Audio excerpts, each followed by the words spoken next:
name is Brandon Groce. And we are the Game Changers.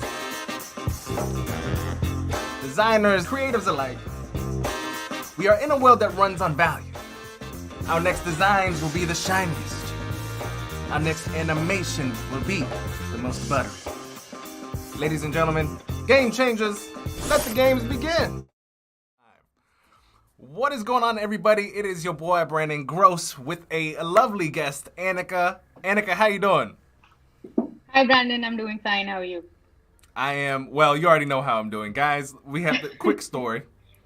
We were so excited, so dandy, so ready for this live stream that I stuck my fingers in my coffee. I don't know, Grossbot must have put it somewhere on my desk. And I was talking to Anika very animatedly, stuck my fingers in my coffee, pulled it, and now there's just coffee over my desk. Anyways, that aside, Anika, I'm going to turn it on over to you. Actually, before we do that, because I want to say thank you to everybody who's joined us.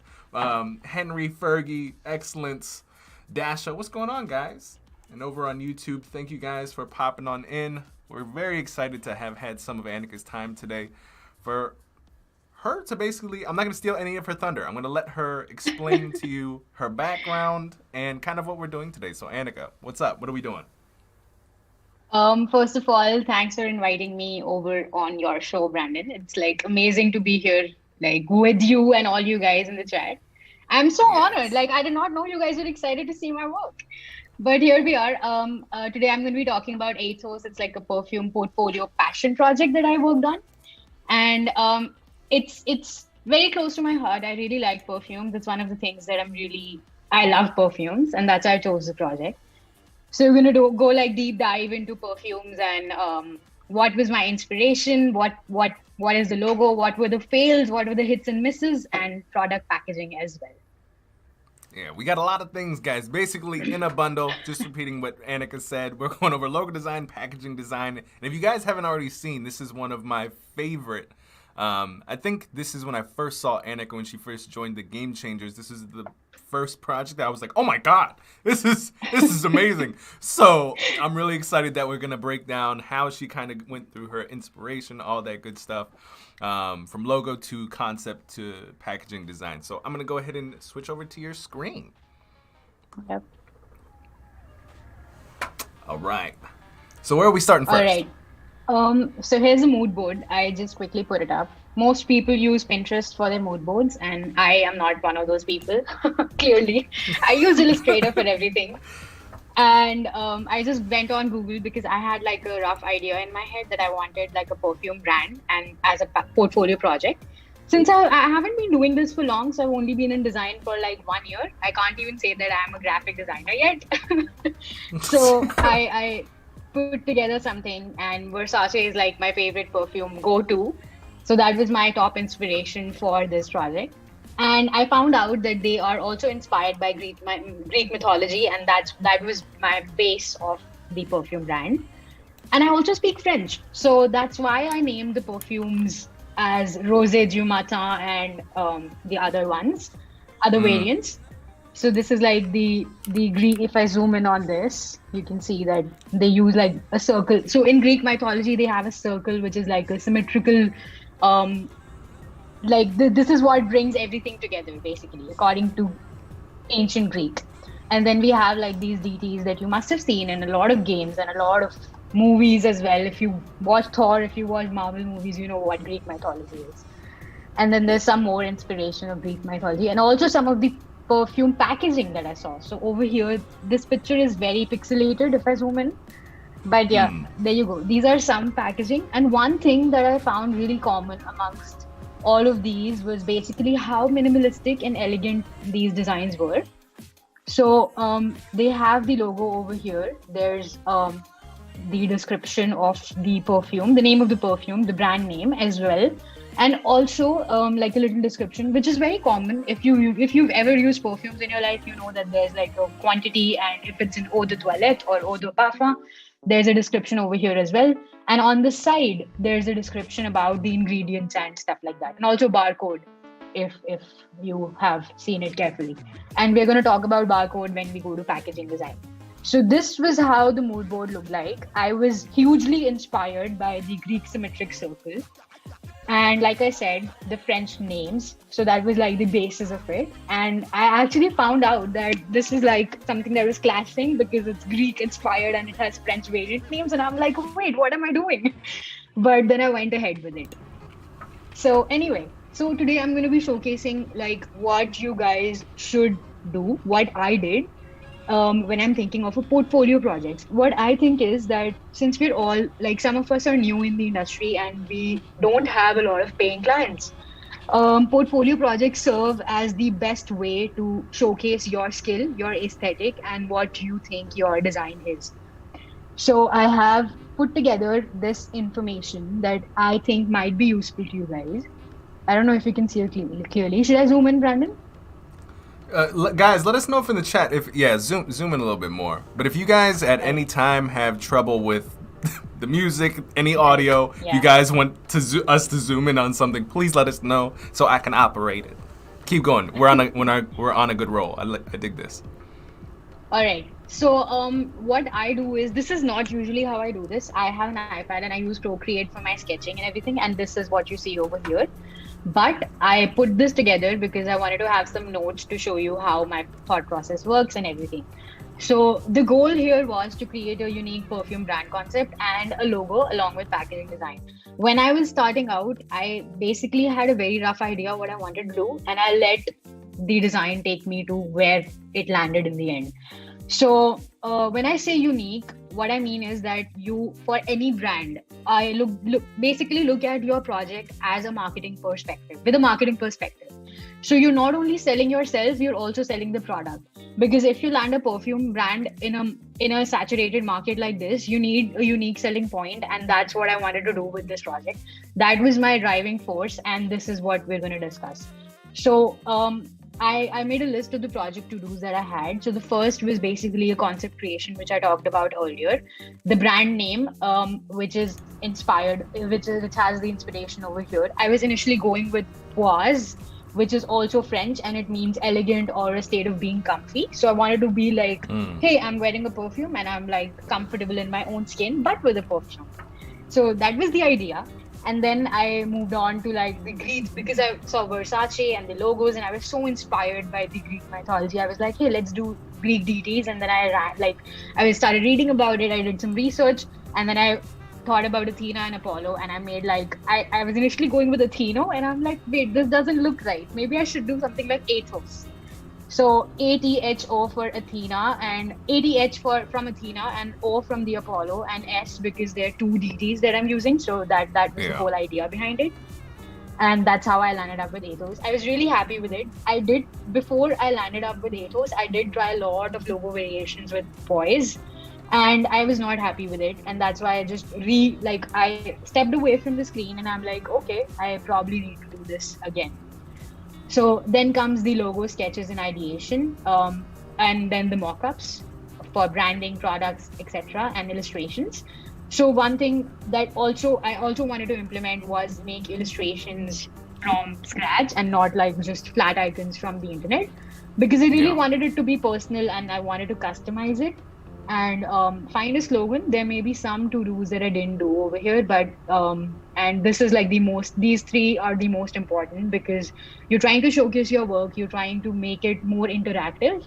So I find GIFs to be like things that capture your attention, and that's why I try to include at least one GIF in all my projects. So that's like a pro tip. That is an extreme I was about to say can you emphasize, because I don't think a lot of people do this when they think about Behance projects, and this is why also I wanted to have you on, and why I'm kind of like pausing here, because there's I think there's a great amount of increased betterment of portfolio pieces in the Game Changers, but I feel like just what we've shown here, before we even continue on, like I can tell there's a couple of you guys who actually think through how to produce a project that builds intrigue in somebody who's viewing.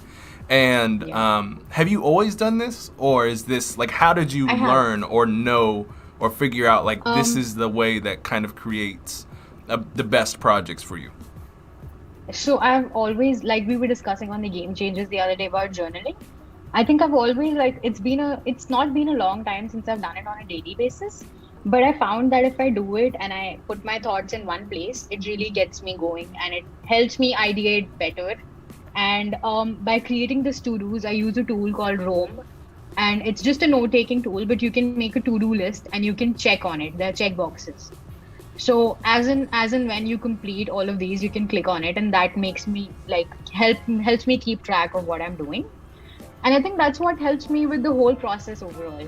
And of course, watching a lot of people on Adobe Live and Behance and Adobe Max, that's all I do. I watch videos. I love it. Watching and redoing. All right.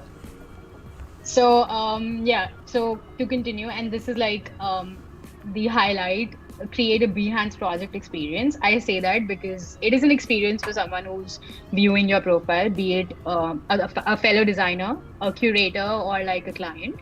You have to think from a perspective where they don't know what you're doing. So you have to break it down for them. So for instance, I'm not a designer, I'm looking at your profile. I need a perfume brand, but I don't know what goes into design.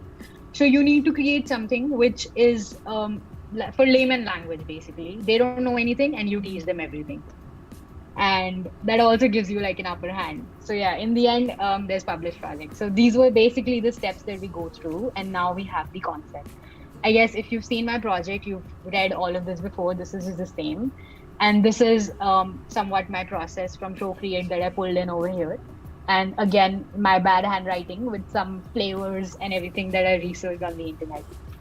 These are all again highly inspired by Versace. Some might even be like the same notes, and I do not recommend doing that because you might get plagiarized. Do change the language, make it your own, and yeah, make it an olfactory experience, like I said.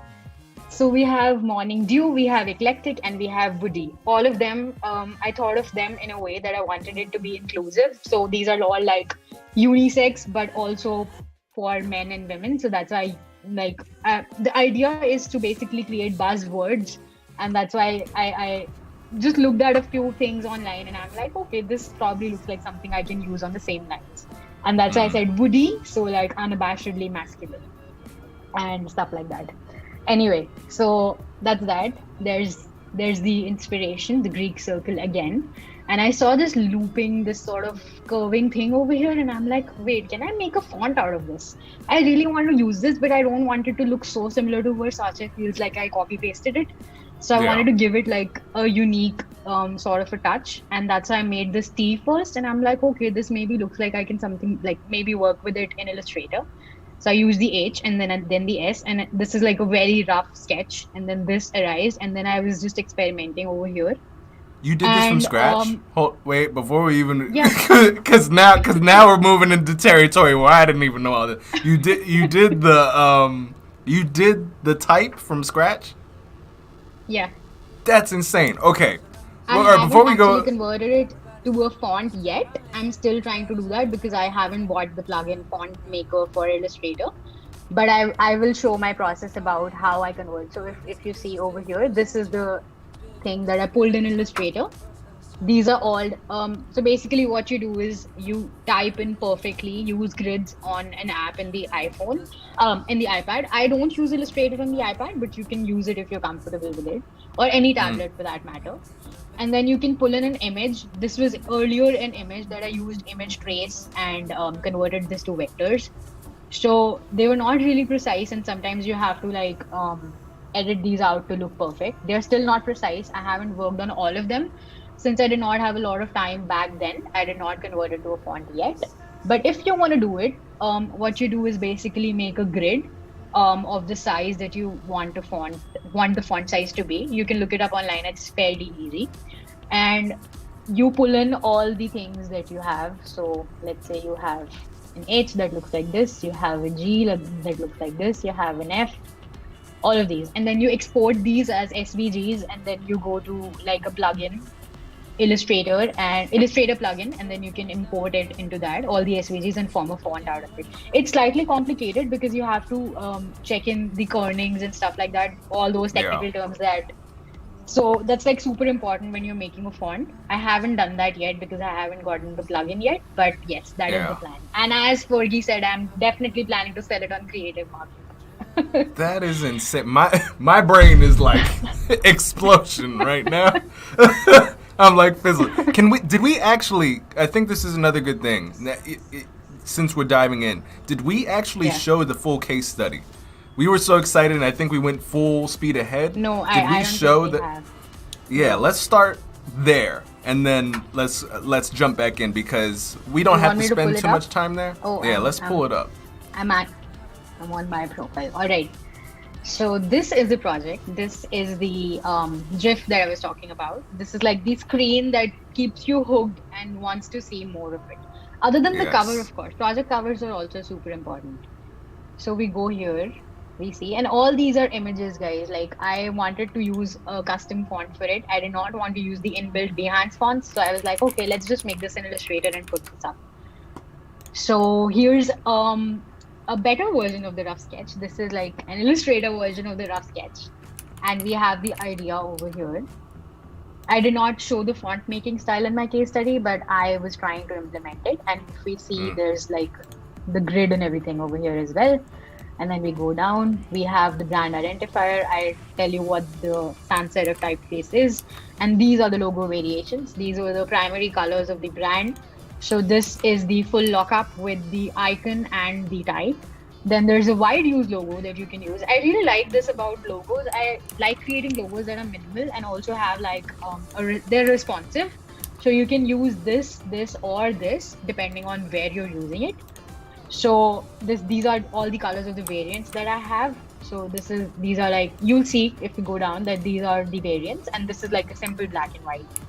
Then we have the business card. There's a gold foil mock-up over here as well. There's a flat lay business card mock-up, the letterhead, and another GIF. We have another GIF.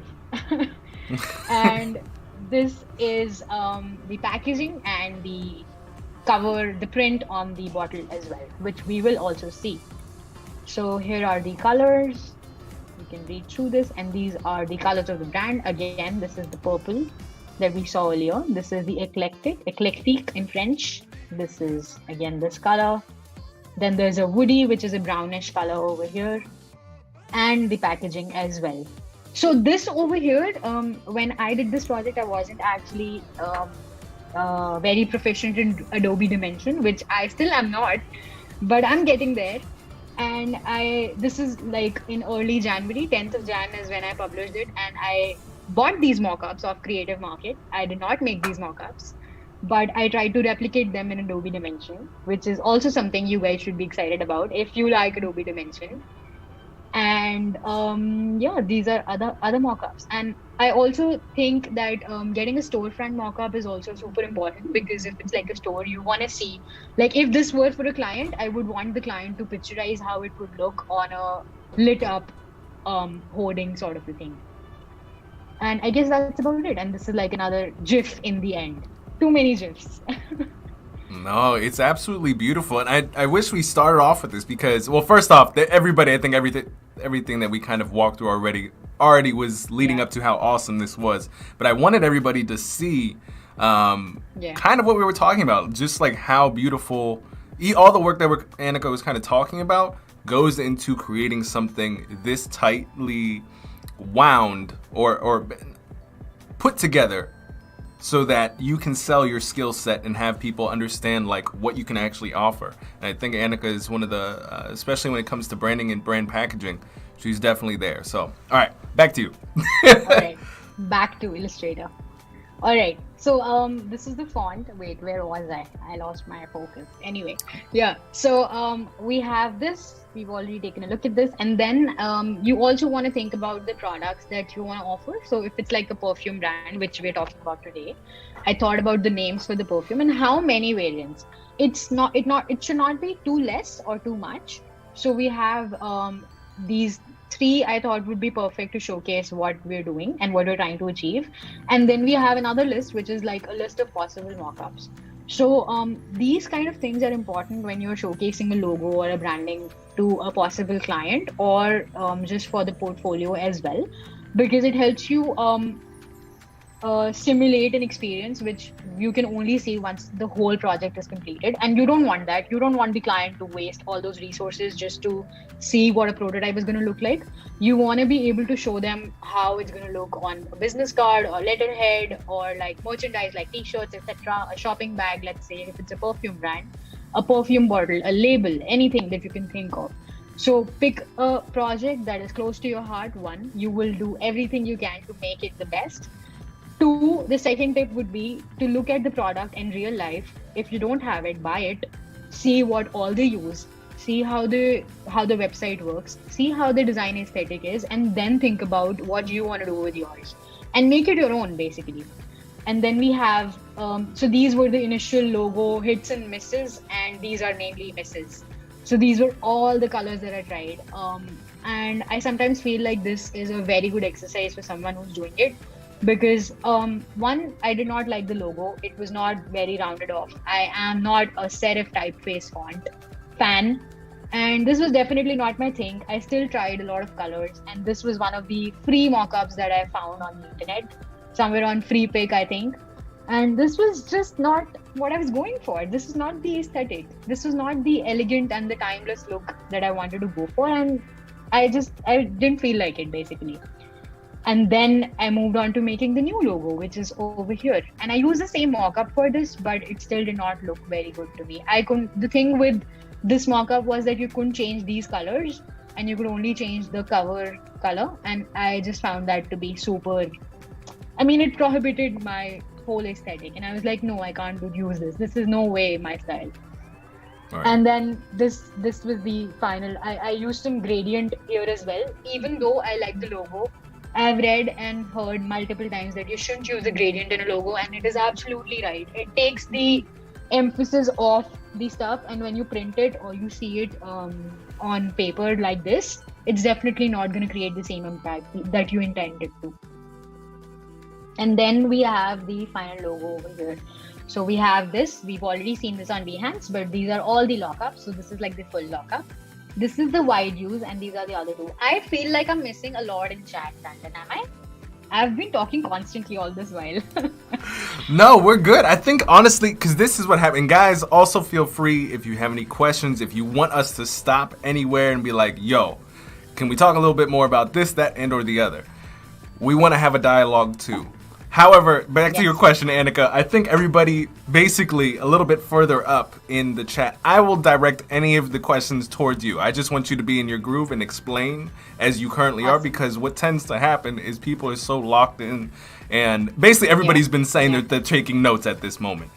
So well, that's awesome. that is the update. So we're doing the right thing. But guys, if you have any questions you want to interject, Anika, I got your back. I'll feed the questions to you. All I want you to worry about is what's on the screen in front of you and teaching us. You're doing an amazing job. Okay, cool. So getting back to this, like I said, I wanted to give it like a personalized touch. So here are some of the illustrations. I looked up some of the images on the internet, and these images, and these are like super inspiring. I saw some more, and this is what I ended up with. And this is the logo. We will see how we make the GIF later on. In Photoshop, I use Photoshop for it. A lot of people use Premiere Pro, but I really like how you can add keyframes in Photoshop as well and make a GIF out of it. You can even import videos in Photoshop and like convert them to frames to make a repeating GIF. So that's pretty cool as well. That's also something I learned with this project. I did not know you could do that. And then there's this rough packaging design article that I was looking at, and then I saw this image and I pulled it, and I'm like, okay, maybe I can do something like this. So there's also something to know here. And then these are the notes. These are also some notes. If you guys want it, I can send it across later. But these were some of the things. So over here, this is, if I go here. So you put all this. You put all, for every project, you make one of these things. You make a document. Yeah. Wow. Yeah. I have one for Sugoi as well, if you're interested. And this is the typeface that I was talking about. So I used Rero's Rectangular because it really was cohesive with the design that I was going for, because it brought in a contrast to the minimal typeface. The minimal aesthetic. this is what I went for. And I always go to fonts.adobe.com for my projects. I mean, it's a treasure for me. A lot of people don't know about this, but they have all the fonts. If you have the Adobe subscription, you can get all these fonts and you can use it for personal and commercial use as well. And they've also curated these little packs over here, and you can just see all these fonts, and they've been curated. A lot of people use them on a daily basis. So they're like a sure shot. If you don't know what typeface you want to use, you can just jump in. And that's actually where I got my reros from, if you guys look carefully. And I loved it, to be honest. It's amazing. And then I started using it too much, and I'm like, no, I need to stop. and then we have and if for color inspiration, I definitely go to color.adobe. If you go in here, you can also see the Adobe color themes. You can click on explore and see it right into your app. So it can be Illustrator, Photoshop, anything. And these are all the color themes that I've pulled in. I mean, I'm exploring this, sorry. And these are my themes. You can click on it. Sorry for the internet. It's a little slow, I think. And yeah, I have all this over here. All these things that I've worked with before. So this is how I get my colors and... Okay, I lost my mood board. Yeah, this is how I get all my colors and type. I think that's about it for that. And if you're looking to think about what you want to do with your portfolio project, take a screenshot of this. You should think about all these questions when you're trying to make a portfolio project, or even work with a client for that matter. Instead of asking yourself these questions, you should ask the client these questions. And these are not all the questions you need to ask when working with the client, but some of the important questions that you need to ask. I'm sorry. So when you're doing something for your portfolio, you should ask yourself why you're doing it. Why this brand? Why a perfume brand? Why a coffee brand? Why a phone? Why an application?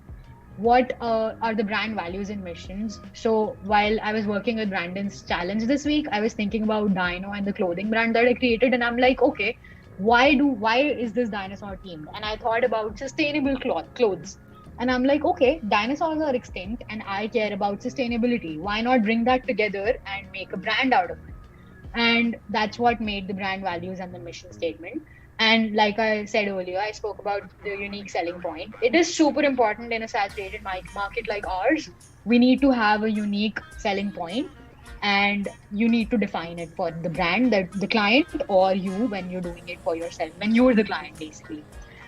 And you want to define what your brand is. Is it elegant? Is it luxurious? Is it classy? Is it timeless? Is it minimal? Is it sustainable? What defines you? One word that defines your brand.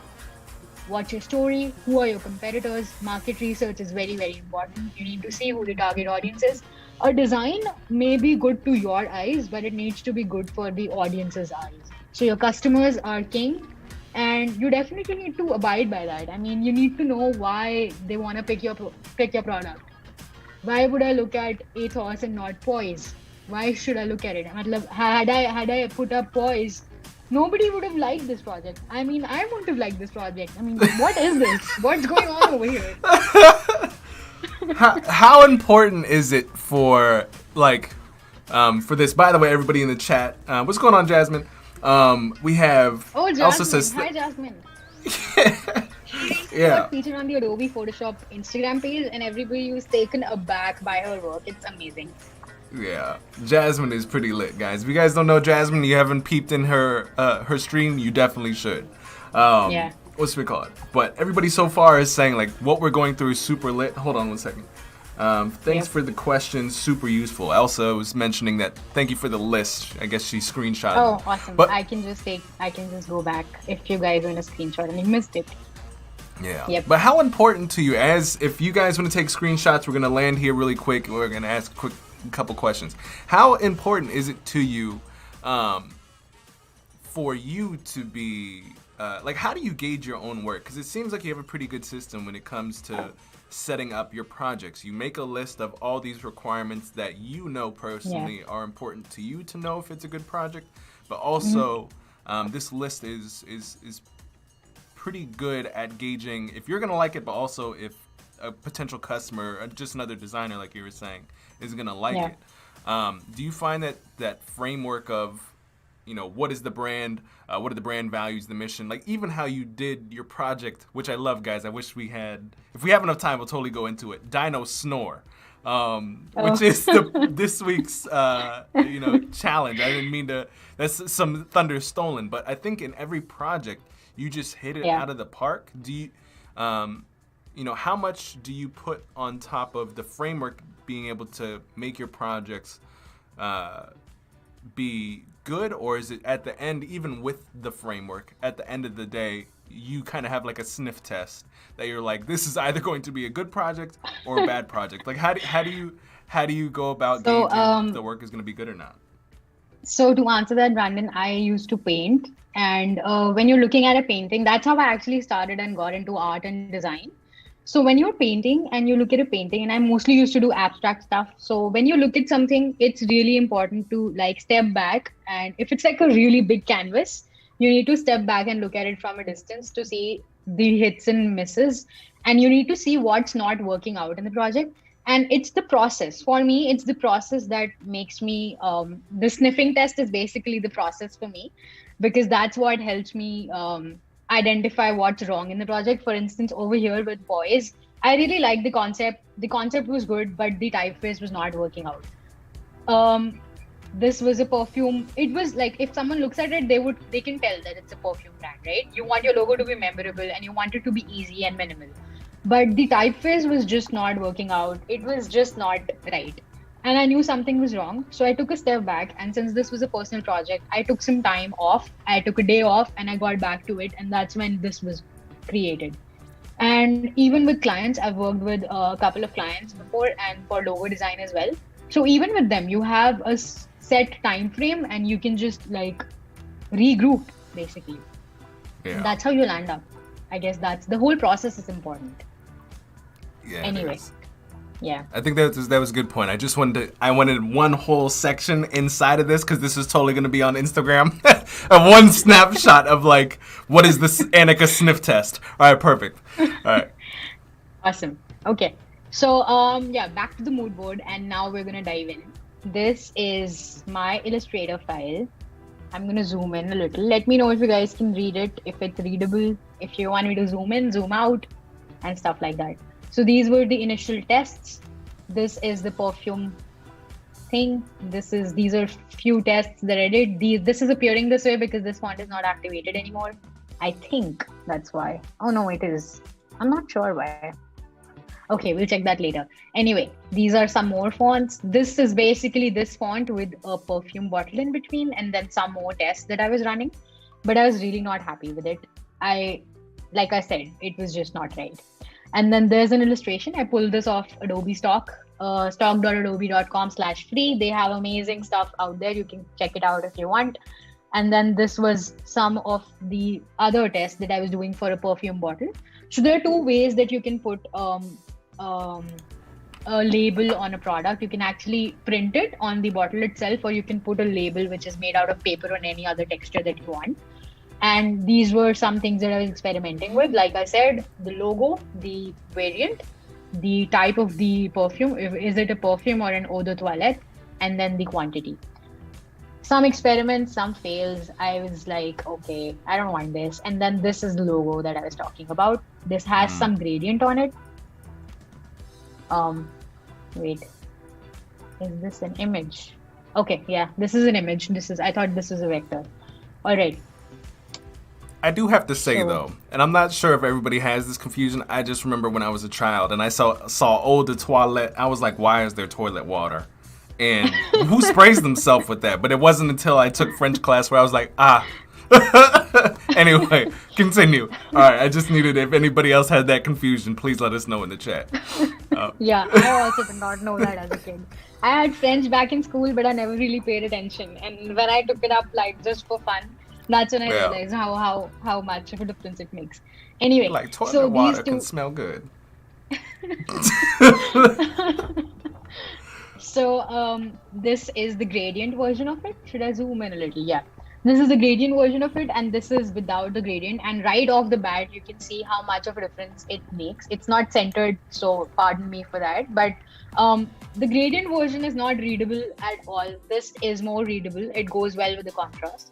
And that's why I chose this one. Anyway, some more experimenting over here with the gradient did not work out well.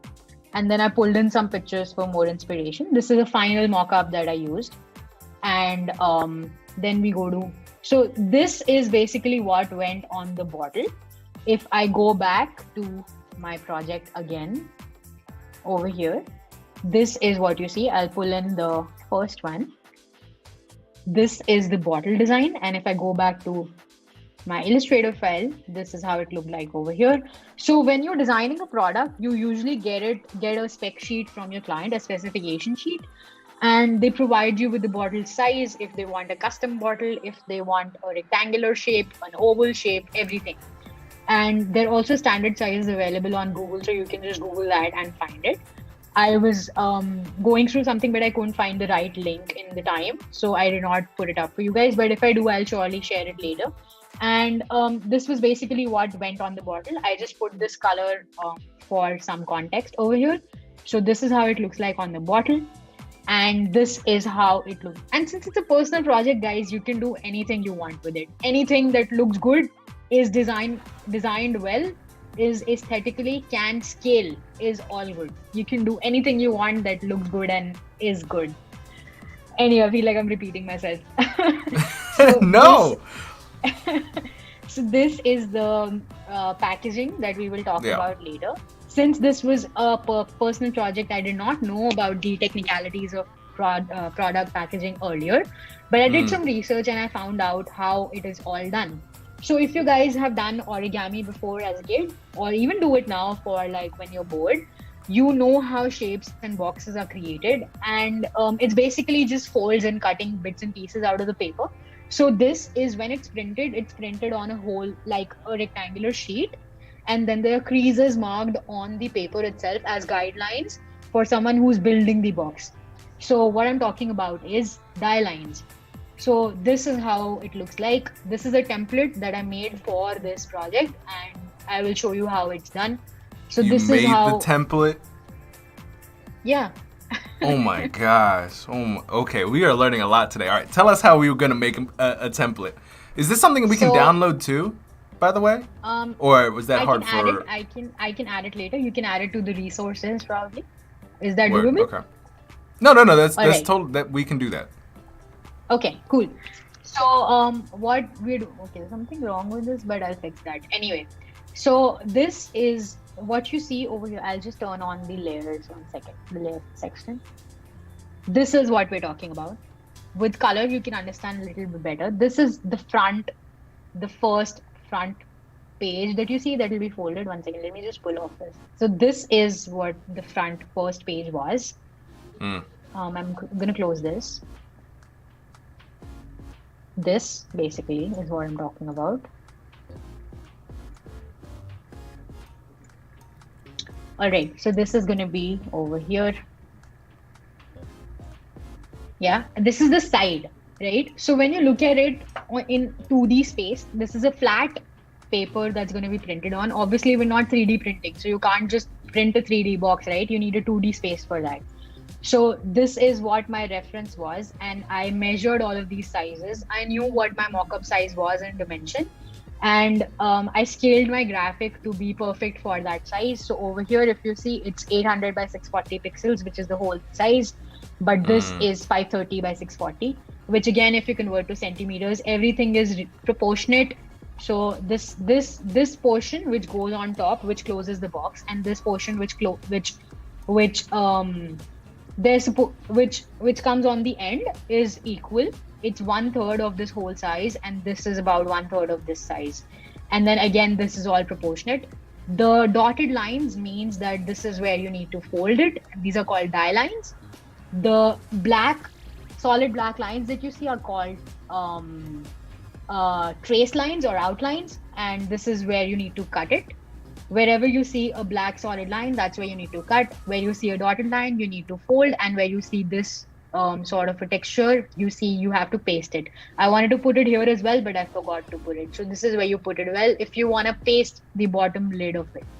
So this is basically imagining 3D in 2D. This is going back to basics instead of doing 2D from 3D. But how does somebody learn this though? That's my huge question, because you mentioned that you made this. How can So somebody who has no idea like how to even start with this? They're like, all right, cool. I see some boxes, I see some lines, I see some hatched lines. How this is can how I learned. This is how I learned. wow? So you just took a Versace box Yep. and then Yep. interesting. I Wow. also looked at a lot of tutorials online. There are plenty. You can go to InVision or Design Tunes. Plus, there's a lot of website online, and you can just Google how to make die lines for random so and so box or a bag, anything. It's all out there. You just need to Google the right words. So, Google how to make die lines for a box, a perfume box, maybe, let's say, anything. Wow. Google, guys, And with right and words. and this is where I actually, so since I had images for reference and I wasn't really googling a lot at the time, and this is from experience, I also did not know how to make it. And like I said, I made this earlier just for the sake of it, right? Because I was learning, I wanted to put up a project and I wanted to put up mockups. So I'm like, okay, I just need the front and the back, so let's just make this and I'll slap it on there. And then I realized what actually goes into product packaging and packaging design, and the this is where it comes in. And these are the things that you don't see, on a mockup, right? You just see a Yep. perfect image, and then you just put this on here. And since I did not think of this earlier, there's nothing on the bottom part. If you see over here, there is a barcode and stuff like this, and that you can scan. So for barcodes as well, there are plugins in Illustrator where you can just put in your client's registered number and you can generate a barcode for it.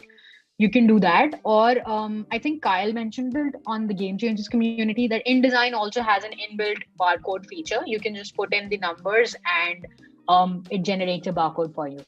So these are also some things that you should look at on the design. And again, the logos over here, I forgot about it because I was not so technical back then when I was doing the project. But I think that's what this is about. We're talking about hits and misses. And this is a hit, but this is a miss over here. Anyway, and also when you're doing something like this, you want to have a bleed, because when you print it, there is bound to be some kind of error that you need to consider. It also goes for any kind of printing. So this is the bleed, which is the outer box that donates it.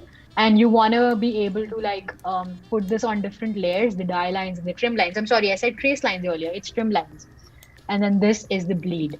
So if you have any questions for me, if I am the right person to ask, I will answer all your questions if you have any in the chat.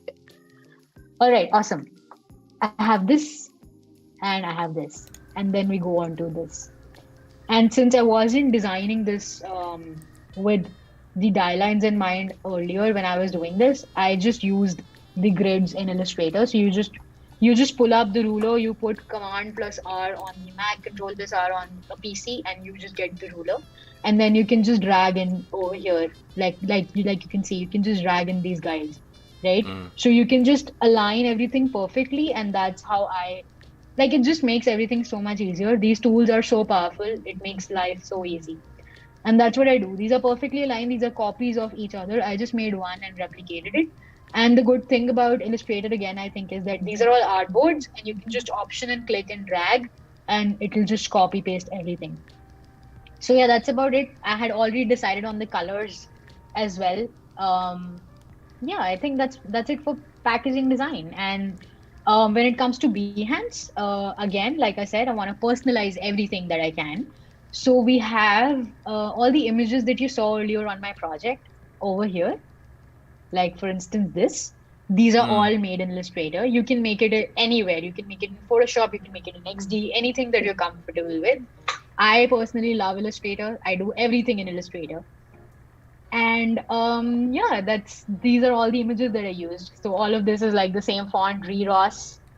And again, this is something that I used my sketch for, and I just made like a digital version of it, which is a more refined version, let's say. And these were the illustrations that I was talking about. I made these in Procreate. It's a raster program. I did not want that. I did not want my images to pixelate on a bigger screen. So I pull them in here. I use the image trace function over here. If I can just do that. I'll just copy paste this. I Mm. can put this over here. It's super huge. Put this over here. There's the image trace button right here in the bottom right. You click whatever you want. You want a high fidelity photo and all the options. I used a black and white logo.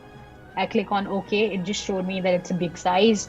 And obviously, this is an image and there's a lot of color over there, and that's why it turned out like this. But if you pull down the threshold, it's going to refine the image and change the black. So now if you see, I've pulled down the threshold and you can see some of the whites instead of the dark color that we saw earlier. And then you can ask me, how do I remove the white background? I want it to be a vector image. I saw this meme online and they're like, if you look for PNG images, what you find is PNG that doesn't look like PNG and it's actually a JPG because they don't actually remove a background. So this is how you ignore the background. You ignore the whites. You convert it to black and white, you ignore it to white, and you click on expand over here in the quick options tab. You click on expand and there you go. This is a vector. You can do anything you want with it. You can move this. You can move this anywhere. There's a C outside of Versace. All of this is a vector. It's scalable. It's beautiful. Anyway, I'm going to delete that. All right. So that's how I use these drawings from Procreate, pull them in Illustrator. I converted them to vectors and changed the color of it to be cohesive with the brand. And same goes with the Apollo. So this is Athena, this is Apollo, and I wanted to somehow bring this in, and we'll talk about that in Photoshop. I think we've already spoken about this and this. All right, we should jump into Photoshop, but if you guys have any questions for me for Illustrator, you can ask me now. They are saying, first off, they said we need to have you stream like as soon as possible because we have so much to learn. So you need to get it all together like yesterday. No, this is like everybody's brain. I think brain is like, it's really good. We do have a couple questions. Jessica T is asking, and you kind of did mention this, but I was going to ask you to go back to because it might have been glossed over. With the template for the perfume box, did you make it yourself or did you get it from somewhere? I know you talked about this, but for people who just jumped in, can we go back over that again? Hi Jessica, I actually made it myself. I used an image. I had a perfume bottle lying around and I also had the box, luckily. So I brought in the box. It's just like origami, like we used to do it in childhood. When we were young and kids. I was very curious with paper and used to fold stuff, and I think that's what inspired me to like make this and be also good at it. I mean, it's obviously difficult to get better at stuff without actually doing it multiple times, especially when it comes to design. But the fact that I used to do it as a kid, it really helped me come up with this. But definitely you can find templates online. Like I mentioned earlier, just Google what you want and you will find it. Template, die lines, perfume bottle, perfume packaging. You will find it. Definitely. I hope that answers the question. Totally. Dasha says this is amazing. And Koala says, Anika, you're on fire and slaying it. So I guess that just means let us continue on to either Photoshop or I think that was our next move. Yeah. We're gonna go on Photoshop. All right, I'm gonna close Illustrator because my laptop's gonna die if I don't. So if we want, we can jump back to Illustrator anytime later on. All right. I am not sure what my Finder window is. 1 second. Why do you have so many desktops? Oh, because I have like 2 screens and I want everything to be on its own desktop. I don't like clutter. I want it to be organized. One screen for everything. Yeah, I have like 10 desktops, 5 on this and 5 on the laptop. Wow. So, yeah. Okay, this is my files. And this is also how I organize everything. So when I'm testing and stuff, this is my work in progress folder. These are my tests. So some of the tests that I was working with earlier. This is an ugly color as well that I was working with. And then there is this mockups folder over here as well, which I use to organize. It just helps me make my life easier when I'm uploading it to my portfolio anywhere online. And then these are the description. So there's a JPG and a PNG version. PNG just to see how it works, and also JPG just for backup. I want to be able to look at this later on and understand where my thought process was, what I was thinking about, and also if somehow I lose my Illustrator file, I have something to go back to, right? And these are the GIFs that we will be talking about in Photoshop. So if you see closely, these 2 colors remain the same, and this is on its own, this element. While these go, this is basically to show that this is the inspiration behind Athos, and these two deities go light and fade in the background, and then Athos emerges. That was the whole concept and idea behind the GIF. Then we have, okay, this is what I was doing. I'm sorry, not this.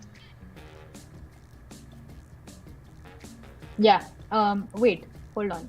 Yeah, this was okay. No, these are two. These two are the same. What I was working with was basically I did not fade these initially when I made the GIF. I was only fading the logo and rotating it. So I was like, wait, this does not look like the interactive the concept does not come out. So I Yeah. wanted to fade them in the background and then bring this in. So it feels like it emerges, and this is where Athos was born. And then this was another experiment that I was doing to put it at the end again to make immersive GIFs, but it was not looking good. And yeah, this is another GIF that I created. These are all the packaging and bottle things. It might scar you if you look at it for too long, but that's the idea. Imprint your design Just in people's brain. Scar them. Imprint your design. Imprint. All right, we're rebranding that Imprint. word. See, imprint, not Imprint. scar. Don't take my words. Yes. So we have Photoshop over here. I'm gonna start with a very basic one. Actually, let me see. 1 second, it's just loading. Man, I cannot wait to break down this video, Anika. Oh, this is gonna be so good. So this is like super simple. I exported, these are two different layers in Smart Objects over here. Also about this. Adobe is like so beautiful. I love how everything is so seamless. So over Yeah. here I have this. So since this was Poise earlier, I did not change the name yet, but these are, you can pull in your assets, you can put in your graphics, you can put in your colors, anything. And I have everything over here. I have some ungrouped items as well. I have all of these grouped according to the variants that I had, and then I have the logo versions, I have illustrations. So I can just, what I'll do, I can just create a new layer over here and I can just drag this. So it just pulls in the illustration, press enter, and this is a vector right here. And you can do you can do that with anything from your asset Wow. library. So asset yeah. libraries are pretty much key. Yeah, So they are. let's this is I want to ask about this because this is something I'm totally confused about myself. Okay. All right. So Yeah. when you're creating assets, whether you're pulling it in, do you pull everything into what is the workflow? So when you know that you're working on a particular project, like how do you Yeah. get everything into your Adobe asset library? What is the process? Can you just walk us through that real quick? So when I'm working in Illustrator, I usually pull in assets as and when I create them, and I put them in an ungrouped folder, put them ungrouped or in a folder which says work in progress, and then delete it later on if I don't need them for reference. For instance, over here, still have some ungrouped options because these are my color inspirations. I still have these over here because I want to be able to look back at these. So when I create in Illustrator or Photoshop, I just put this in so that it is seamless and makes the workflow easier for me and makes my life easy. Again, that's all you want to do, guys. This is what the software was made for. If you're not taking advantage of these things, I'm sure there are a lot of things that I'm missing right now because I'm so new to this. But these are some of the tips that you can use in your projects. I used to do it the usual normal way that we think is normal, which is exporting everything to a PNG and then pulling it in over here in Photoshop, which really makes it more difficult and cumbersome. So what I did when I found out, I was so happy to be finally able to not doing that anymore, because you don't need to keep track of your files. Everything on this is on the cloud. You don't need to keep track of it. Adobe is doing it for you. And it's all vectorized. You don't need to care about it being a PNG or a JPG or not having a background for that matter. No image trace over here. Got you. Anyway, Perfect. yeah. So this was an image. This was not an asset, but these two are images. One is a black and white, black on white. This is white on black. And I pulled them in. I converted them to smart objects. You just right click and click on convert to smart object over here if it's an image. And yeah, you just go to window, you go to timeline, And here, if you can see closely, since these are smart objects, we can change properties. If you've ever worked with After Effects or Premiere Pro or any other video editing software, you know what keyframes are. It is basically where you change properties and you can manipulate the object, and you put like a timing associated with it. So we have at frame 0, I put a keyframe at opacity for both these images, both these smart objects. And the idea is basically a very simple logic. It's basically like I want these to alternate, right? So I want to be able to see white, then black, then white, then black. So what I need to do, where I have a smart objects, very basic logic. You put in the opacity of one to be 0 and the other to be 100, and then move it from this to this. And you make a repeating frame. So if I click on this, you see over here the opacity is 100. But if I click on the, I'm sorry, but if I click on this, wait, hold on. What? That's gross bot. Messing up Anika's. No, I know, I found it. So what I was doing was, so that is like a primitive version of the algorithm that I was talking about. But over here, what I've done is I've put in 100% for the lower layer, and for the layer on top is what I'm changing. So over here on the first keyframe, it's 100, right? On the second keyframe, 1 second. On the second keyframe, it's 0. Right? And then it loops. It's 100 again, it's 0 again, it's 100 again, and then it goes back. So that way I don't have to put additional keyframes on the bottom layer, and that's like a smarter way of doing what I said earlier. So over here there's 0, there's 100 again, there's 0 again. Over here, if you look at it. Okay, awesome. That's how I made this. Any questions? I'm happy to answer. We do, yes. I'm glad for the pause because it's like 3 and 5 racking up. Okay. This is a good pause. All right, first off, Angel, hello. All right, let's scroll back up. Let's see. We have. I'm so excited. You guys are all curious about this. You have no idea. Like, first off, I know your projects are like amazing, but the way that you're breaking things down literally has my mind exploding. And I was like, I didn't know you could do that. Wait, what do you mean there's a thing called this? Hold up, wait. So, like, there's so much. So, yeah. First off, awesome. I love it. But let's get to the questions here. Okay, because it's not about like how much my brain is exploding. We got some questions to answer. Okay. Yeah. Do you have any tips for making spirals in AI? Not in, I guess, in Illustrator. I guess what because what I'm assuming the question is, and you guys, you can correct us if I'm incorrectly misasking your question. But I'm assuming your how you've done the cylindrical or the circle logo mark. I guess that might be the question in regards to how did you. I think that's simple. Okay, if that's the question, there's a blend option in Illustrator. So you just make a circular shape and you pull in another shape in between. You click both the shapes and then you go to blend. If you don't know where it is, you can just go to help and look it up. I'm not opening Illustrator right now because I'm in Photoshop and my machine might die and I don't want that. So you just, if you don't know where blend is, which I also don't remember right now, you just go to blend and it will direct you where it is. In Photoshop, this is where it is. It might be in edit, you're right. Photoshop, you're right. Thanks for the help. So you go to edit, you select both the circular shapes, you click on blend and then make. You can select the number of steps and it will create those many circles for you. That's awesome. It. That's how you make it. Perfect. We got 2 more here. Jasmine is asking, do you use any add-ons for Illustrator or Photoshop in your process? No, I don't. I use the random swatches fill for some projects, but not for this one. I don't use any other plugins. Not right now, I don't. You just, and I think that's a great, it's a great learning curve, I think.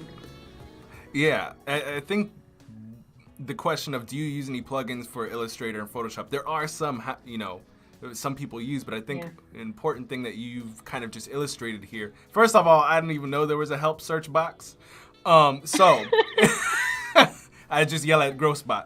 But I think what's important is for us to remember that Photoshop and Illustrator are actually very complex programs, and Yeah. they probably to some degree have some of what we need in just, you know, all different aspects. We just have to figure out and actually learn the programs, not just the front, the Yeah. surface. So I think that's a big portion of it, you know, what you're saying here. Like, you've just practiced and studied the tool, and you're utilizing it in its, you know, to what you need, but also in its full capability. You don't necessarily need to jump into download Yeah. plugins just yet, even though that's not a wrong thing to do, but you're It's utilizing. not. It absolutely Yeah. helps your process. Like I said, like the asset library, it helps your workflow and lets you work in an efficient manner.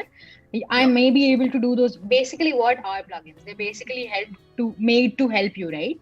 So Mm-hmm. it's like having code already do something in the background for you. You can obviously do it manually. There's no such thing as not doing it manually. Yep. And there are tons of plugins out there. I don't even know what all is out there. So for me to be able to use that, I need a whole different tutorial video for it. What all Yeah. plugins are out there. Yeah, it's really complicated to know all the plugins. So as of now, I don't use any plugins, and I don't even feel the need to use any plugins. I can do my work manually right now. It's all good. Yeah. Yeah. And it's not even manually. You're using the tool Yeah, as yeah, the most efficiently possible. I didn't even know there was a yeah, help thing, and it's the last thing in the bar. Like, that just makes you that tells everybody like how you know, I didn't even look there. So there's just so much to these programs that we just yeah. need to actually just sit down, master, and study. So you say you don't like to read books, but you're very much somebody who studies the things that they use. So you know, there's definitely some credit needed to have had there. So, all right, I think those are the questions. Jessica Ashmore says, awesome information, and let's keep going. Awesome.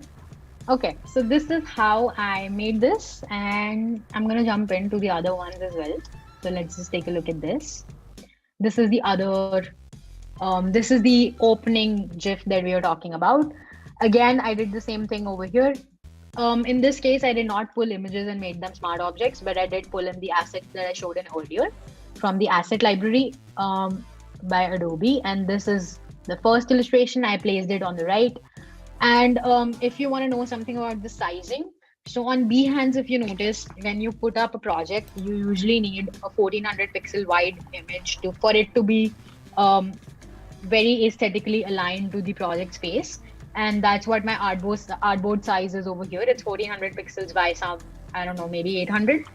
And this is how it looks like. That's how I always align my projects. So if you look over here, all of this is basically, this is full screen, right? It's a workflow. It's like a website you're scrolling through, and I want everything to be aligned. And that's also another reason. Instead of like the custom fonts is one, and the second reason is that this is why I use images instead of text over here, because I want everything to be aligned. I think Rituja asked me earlier as well that how do you align it and how do you make it look so perfect. So yeah, that's that. I hope that answers that. So this width should be 1400 pixels. That's one tip. And then these are smart objects over here. Again, you go to, if this toolbar is not visible to you, you can just go to window, you can go to timeline, and this will open up. Remember, these are all smart objects. You cannot add keyframes to images. So you convert them to smart objects by right clicking on the layer. You right click on the layer and you click on convert to smart object. Anyway, so this is the artboard on, and you can also add audios in Photoshop. I haven't done that because I just didn't want to. I use iMovie for that if I need to do that for my Instagram or anything else. And then there is, these are 3 layers that we have. So the idea again is basically super simple. What I wanted to do was have these 2 illustrations fade in. So they go from 100 to 0, while this is going from 0 to 100. So I could have actually had these 2 on the same layer, but yeah, well, this is how we have it. So yeah, I think that's about it. That's how we do it. And oh, I think I forgot to mention something over here, that you can go to settings. How do I make it loop? How do I make it a GIF? This is just going on. If it's not looping, how do I make it loop? This is it looping. So I go to the gear icon over here. I click on loop playback. This is unchecked. You can check it. If you've made something before, the application remembers your settings. So since I'd done this before, it was remembering my settings. You can also go to here and click on loop playback as well. So yeah, that's how you play it back. Keep it on forever looping. And if you want to export it, you click on file, you click on export, you click on save for web legacy. You click on this. This is a bigger file, so my laptop's currently slow. You can see it. It's loading, guys. It's like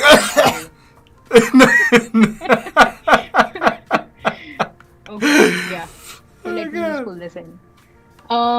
So this is the file. I can see a preview. I'm not gonna do that. It's how it'll look like in a web browser, but again, my laptop is not gonna take it. But I will still do it for you guys. Let's experiment and take risks.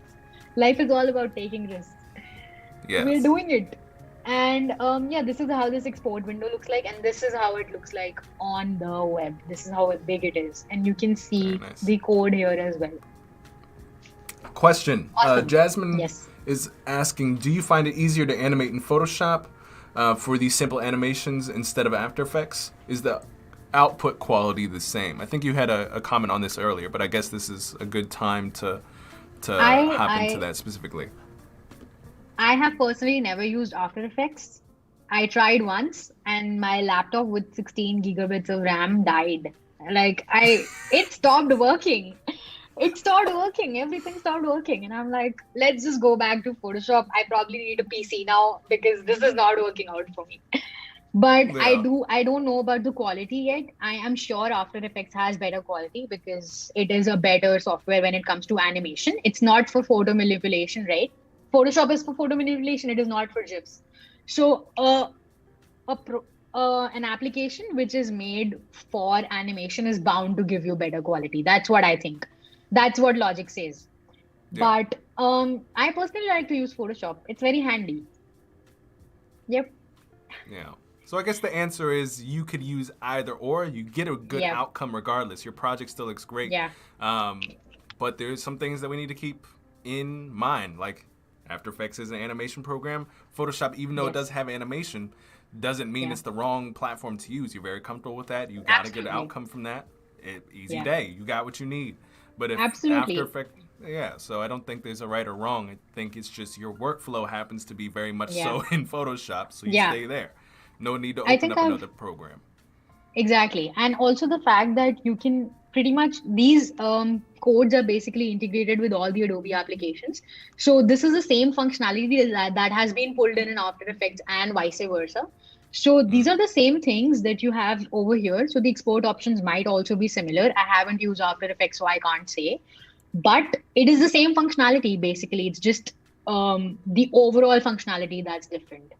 So again, if you just want to animate stuff, you should use After Effects. But if you want to photo manipulate or draw or anything, people do everything in Photoshop. You can basically make a logo in Photoshop if you're just doing it for yourself. But I would not Right. recommend it. Yeah. Okay. Got it. So back to exporting it.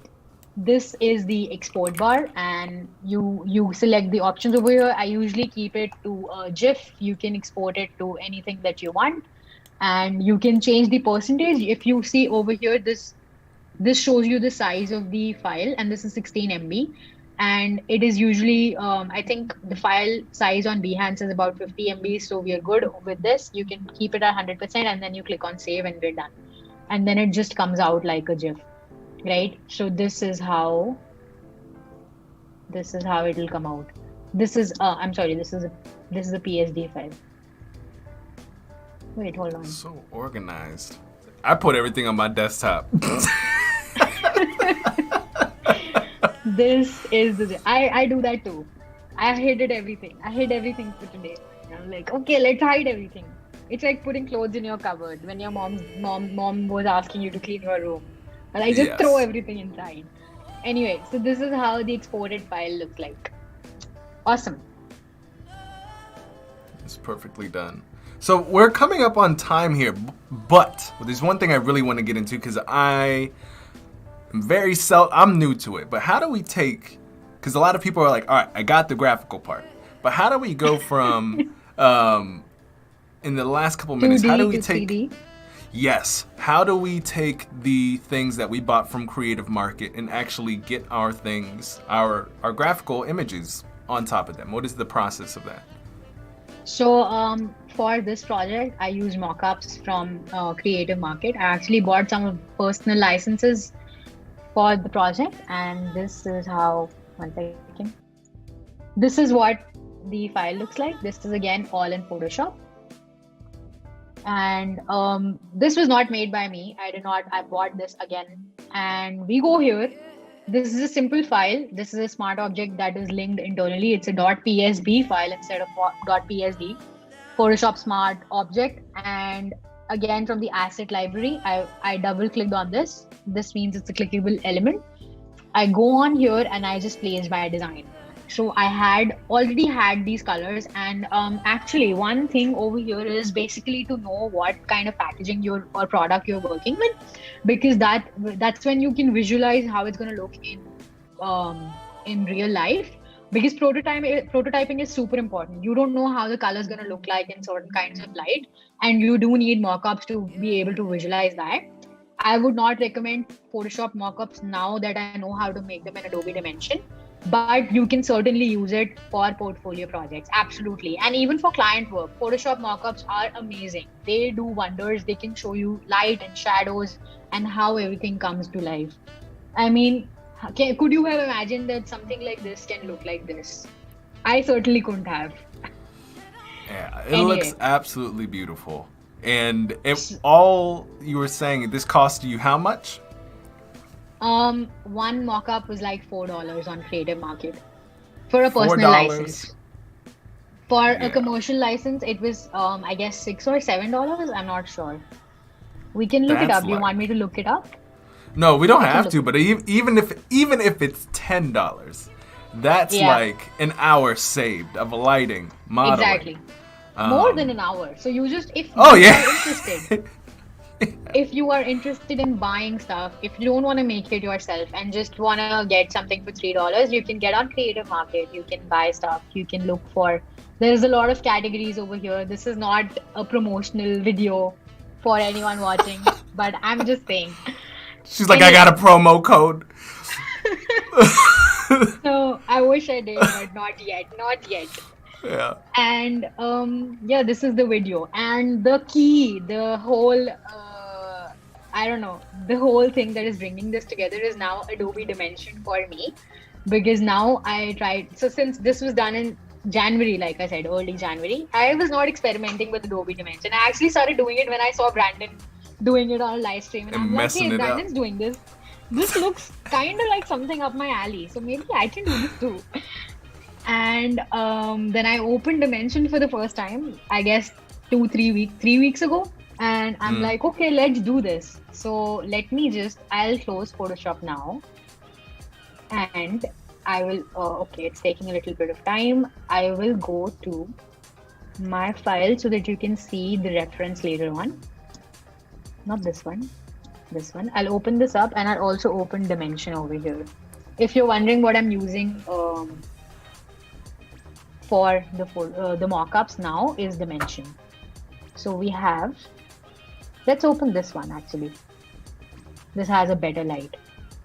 So like I said, I did not create the mockups. For anyone who's joining in, I did not create these mockups earlier by myself. But one second. This is what the mockup looks like from Creative Market that I bought for $4. And then I tried to experiment with Adobe Dimension last week. And this is what came out of it. So if you press 1 on the keyboard, you can dolly the camera angle. This is not perfect. You can see some imperfections. But I created the cap in Photoshop. I press V on the keyboard, and you can You can have the select tool. And if you just scroll in, you can zoom in. You can see it. You press 2. You can orbit around. You can pan. I'm sorry. And this is me dollying around from all angles, right? So you press Ctrl Z and it goes back. And if you want to go to the same camera angle, you press View 3, which is my home angle. So what I used for this was basically all the starter assets, and everything other than this cap is made from the starter assets over here. So we have the basic shapes.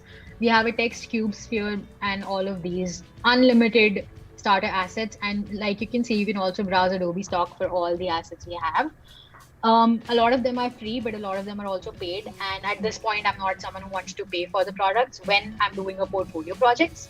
But if it's for a client, I'm happy to pay for the mockups as well. So yeah, this is basically let me just zoom out a little and pull in a cube. So I have a cube over here.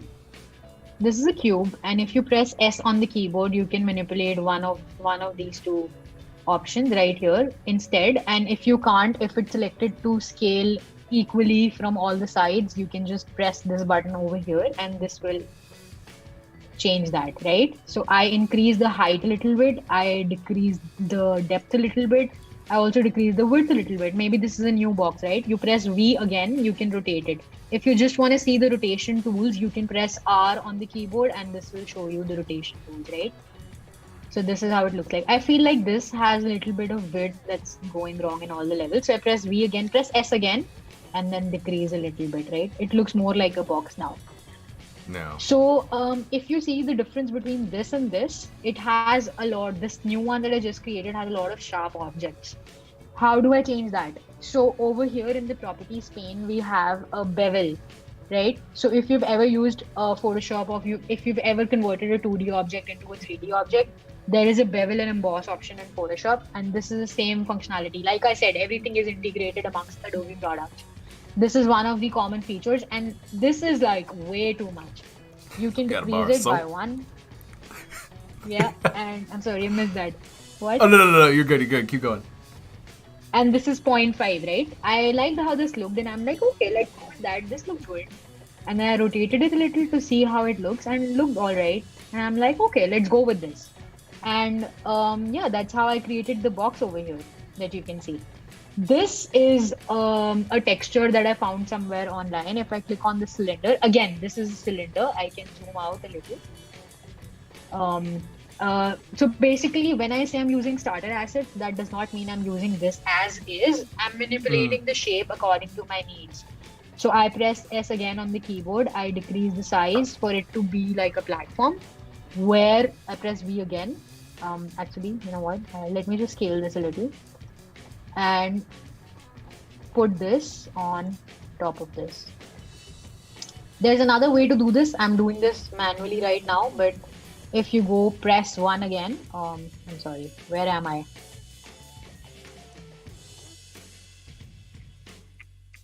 Okay, that's too much. Too much zooming. This is the thing that this is like my pet peeve about 3D softwares. Like you go in every direction. Like, there's no stopping you. But that's also like that's actually why I like using it. Anyway, so you select both these. You can drag if you have the select tool selected from here. Oh, also by the way, if you right click, there are a lot of tools on here, just like all the Adobe products. You can change these. You can select the sample type, which also helps you select the texture of certain objects. Then there's cameras that you can use. Oh, wait 1 second. So 1 is for basically this feature. What is it called? Orbit? I guess it's called orbit. Yeah. 1 is for orbiting. 2 is for panning. Right? 3 is for zooming in and out. You hold and click the left click button when you press this button. 4 is for changing the camera angle where you want your focus to be at, right? This is how you're holding the camera basically. And 5 is for the tilt. I didn't even know there was 5. Yeah, I forgot to mention that. I did 1, 2, 3, 4. I never did the 5 where you can basically tilt your head basically. That's awesome. And then if you have the selection tool selected, you just drag on these two. And then there's this align toolbar in the actions. And you can just align wherever you want. You can center it. You can move it up and down. Whatever you want. And then you press V again. You press 1 again. And this is how we have it. This is obviously not centered because I was just experimenting over here. But yeah, you can also manually do it however you like it. You want this to be in this angle, it's also fine. Now this to me seems a little bit big for the platform. So what I'm going to do is click S, hold shift and I'm sorry. What? Oh, okay. This is not activated. So I'll just press this, and now it scales down uniformly. That's how I created these two things over here. And I think the toughest bit is not about getting the shapes right, it's about getting the light right. And there's a lot of options if you go on. Before that, let's just go to materials.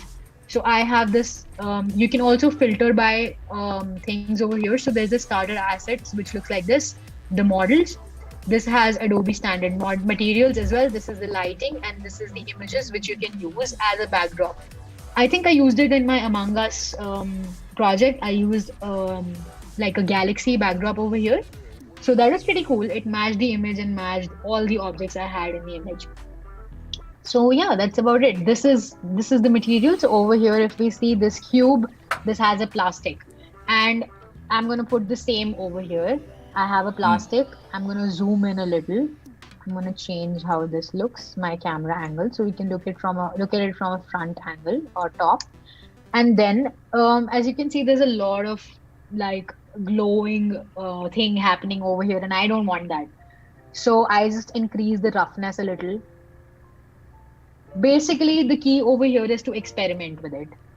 And you can increase the glow as well. As you see, as I'm increasing the glow, the color from the interior of the object is coming to life. I can also change it to a metallic look. So a plastic can be a plastic, but also have a metallic look to it. Yeah. And over here we have translucence. I saw a really cool video about a bottle and how to make a bottle. So if you want this to be transparent and have like a water bottle, one second, I'll just go back. You can increase the translucence, and that's how you can see what's inside the object. So there we go. You can put in another cube maybe inside and change the color of that, or maybe put like a glow inside that, or glow on that object as the material, and then your elixir will glow. That is awesome. Now, one of the first off, everybody in the chat is like, Brandon, do never do a dimension again without Anika. Basically. But what's we call it? Can we just show everybody what this looks like rendered? Because one of the questions I've had even in my own streams is like, what does it look like when we're actually within dimension? When we're in what dimension? Does it look? All right, When we're in dimension, what does it look like when we actually hit the render? So because some people will think. Yeah, go ahead. So we have this. I'm just gonna zoom in. I'm gonna hide all this just for demonstration, right? So actually, let's just go to my camera angle. I press V and I push this down.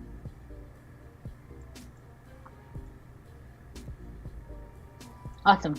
So here's this button which lets you render in real time without actually exporting the image. And you can see a preview of it. You can right click and change the resolution over here. There's a half, full, and 1/4. I usually go with full because it lets you visualize how it looks. You click on it and this is how the light looks. It looks kind of weird over here because it's not really rendered properly, and I can change the camera angle to see how it's looking. I think I messed up the light. I think I changed something. It looks weird. No, even then, the thing is that I think a lot of people who are new to 3D software, they think that the things that they actually make, like for example, what we have here totally looks different when it's actually rendered. So people will be like, how do I, like now that even though it's not the full render, like this looks way different. And some people will ask, they're like, so do the lines, the grids, do they also get rendered? And the answer is no, they don't. Go you ahead. can actually click on the canvas over here and you can turn off the grid. I usually like how it looks because it gives me perspective about where I'm placing the objects and what dimension I'm in. And that's it. I think my sense of humor is being influenced by Brandon, and I'm so glad that it's coming out right now. Yes, I'm excited. I think we are all super excited for when you start streaming. So actually, I think this is a good way, unless we want to. I think this is a good spot to end. Ask any more questions, unless there's a couple more things you want to tie up here. Because I know we have. I think that's it. Yeah. All right, perfect. All right, guys. So we're gonna switch on into question mode. All right. So we're towards the end of the stream. By the way, if you haven't already, Anika's. All her social media links are down below. Follow her on all those: Behance, Instagram. I believe YouTube is down there as well.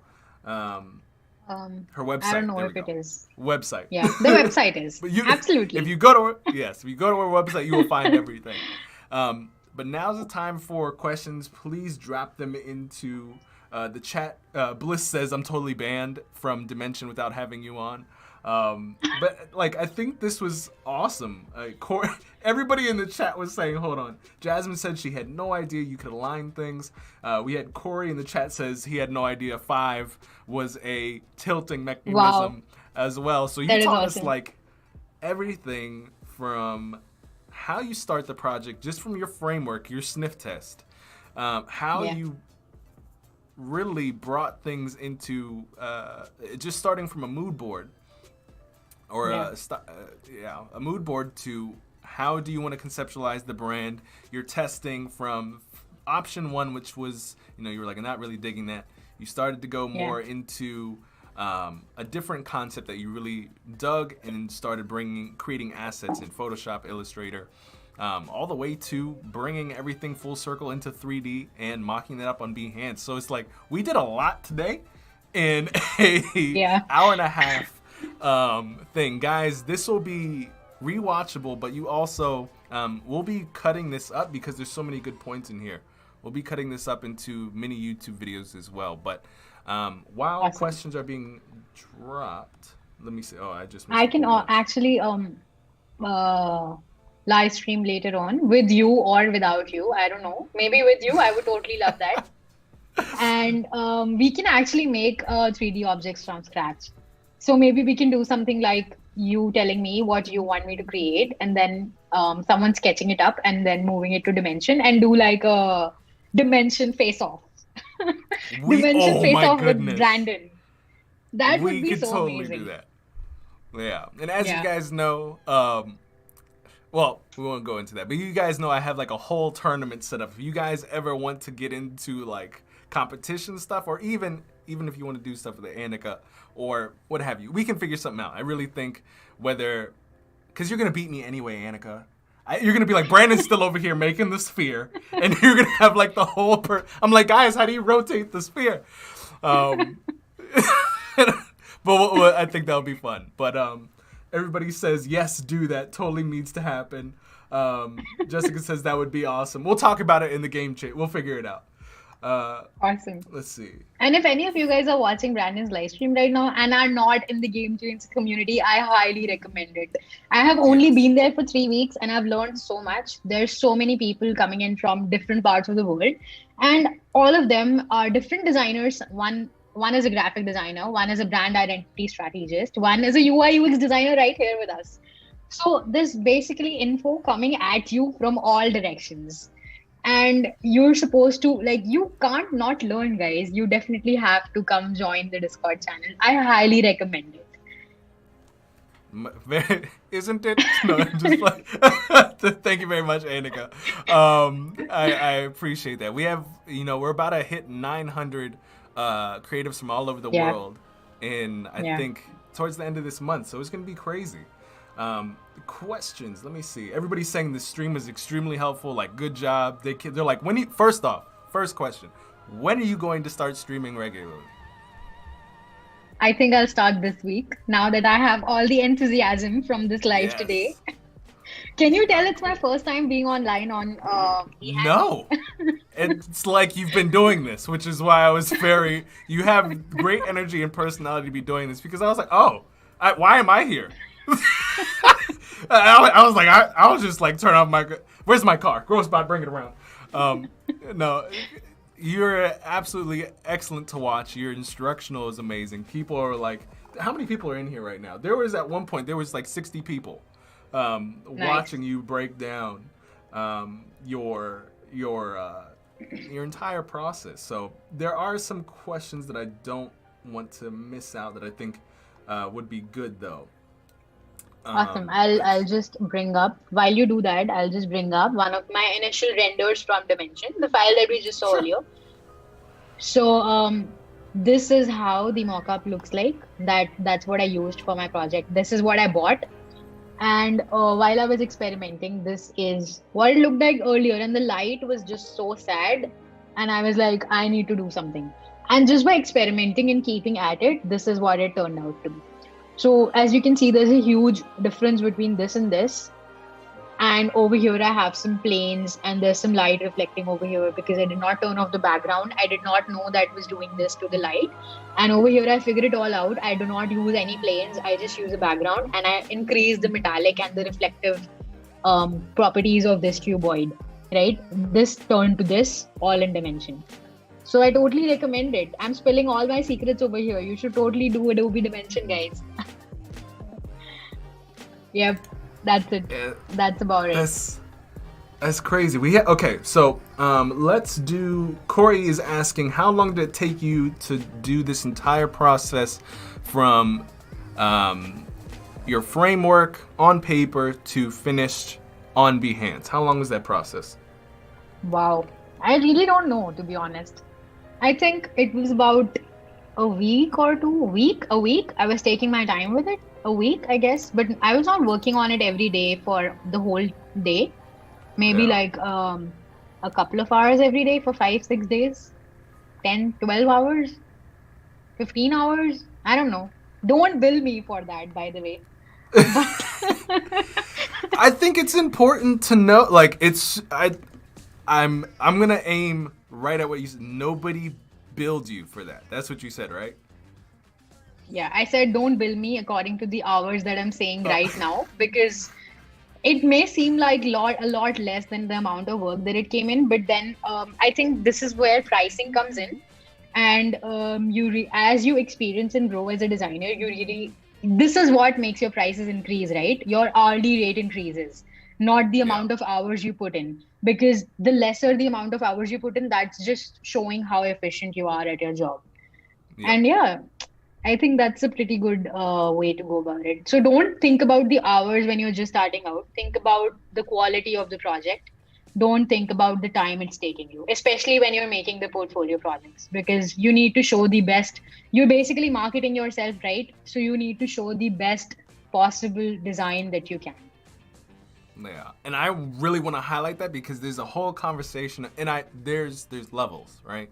A lot of people are like, don't do free work, and some people are like, don't do what you're basically in the same line of thought. It's like, don't do what you're not paid for. But when you're in a position where you're still learning to refine your skill and your expertise, you want to over deliver. You said 14, 16 hours per day, the week, creating something that didn't give you any money. However, I'm sure when people look through your stuff, you've been showcased on 2 live streams today. Your work stands out to me, and I'm sure it stands out to other people. Like, you're building equity in your skill set and your future value. Like, absolutely, I agree with that. It's not just about when you're starting out, it's not always about the money, because I am not a proficient designer, right? I don't know all the tools in Illustrator, and I'm still learning. We are all still learning at all the phases of us being a designer. And I think initially it's super necessary to have a strong portfolio, because if I did not have this on my portfolio, Brandon would have never called me on his live stream. Exactly. You got to put stuff out there. Yeah. You got to put yourself out there. What's we call it?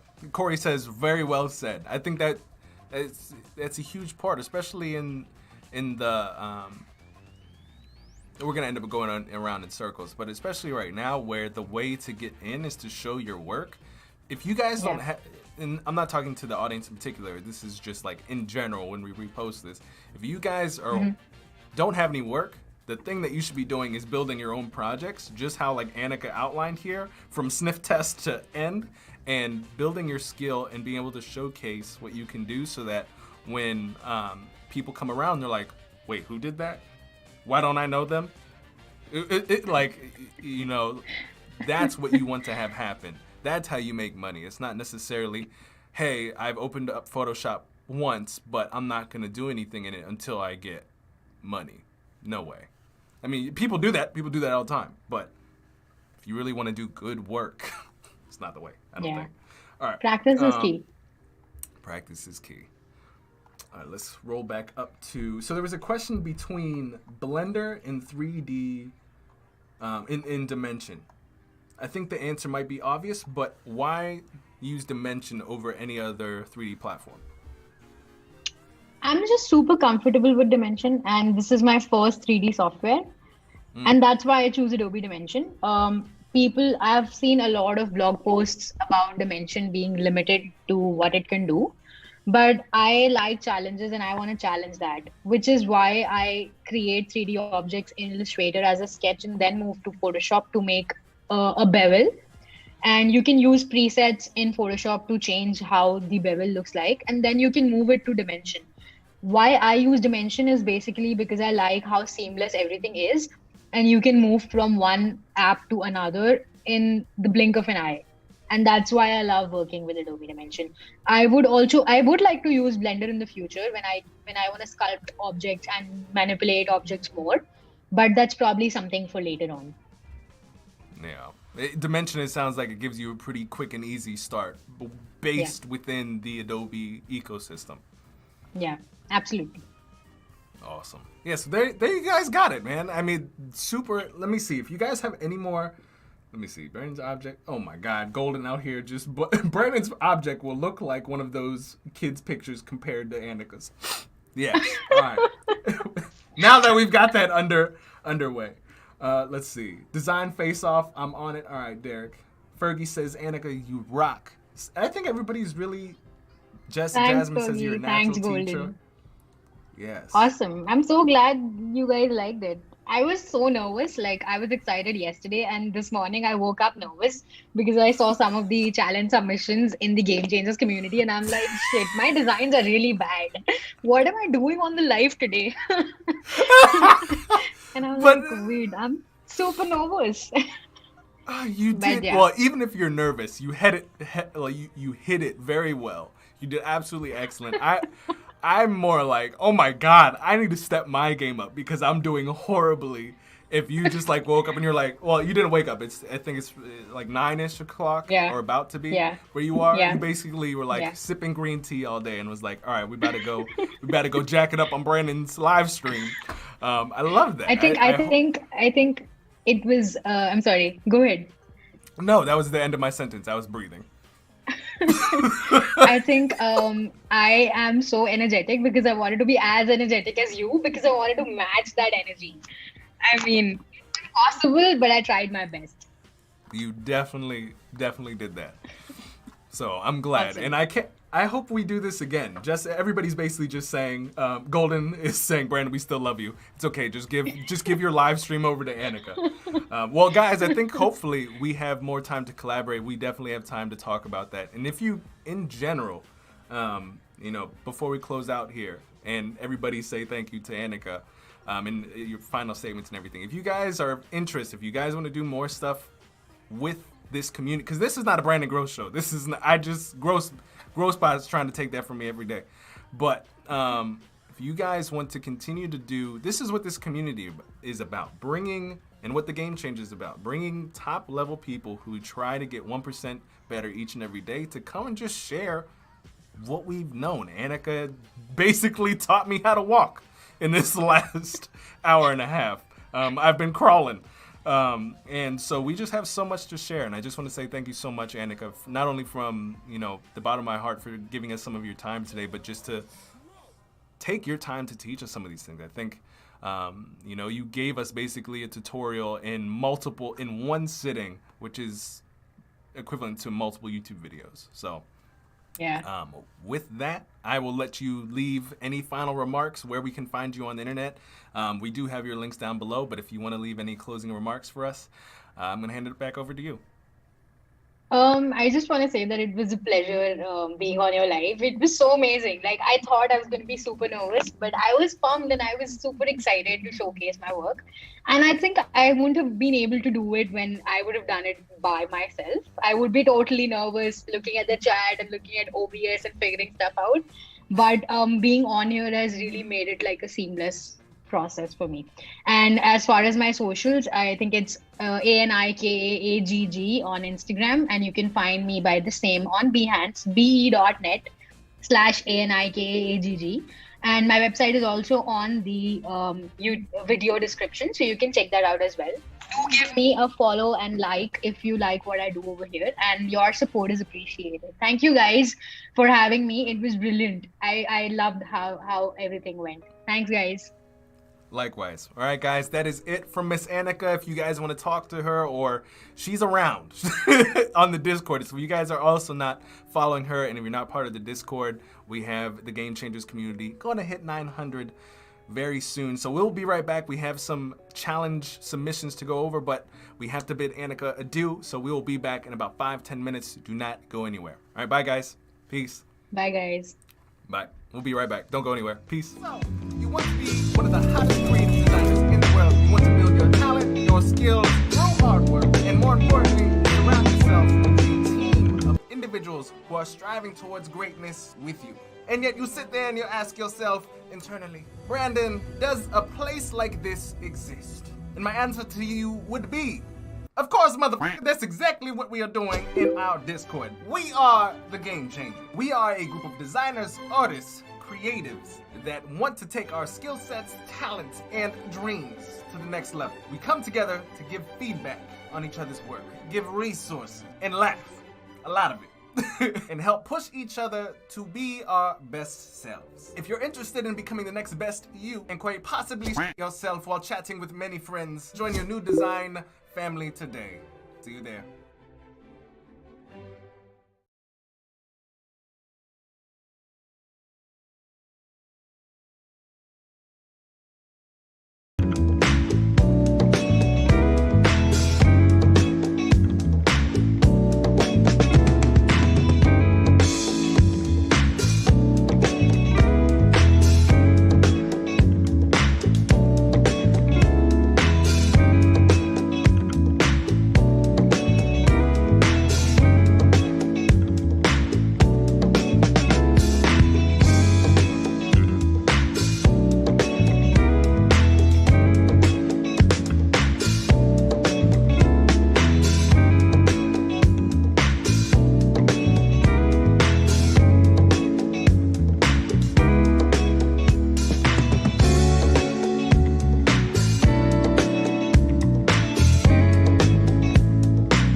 we are back. We are back. Guys, first off, ladies and gentlemen, game changers. I've already said to Anika, like, thank you to her for this amazing Tuesday, getting our day started right.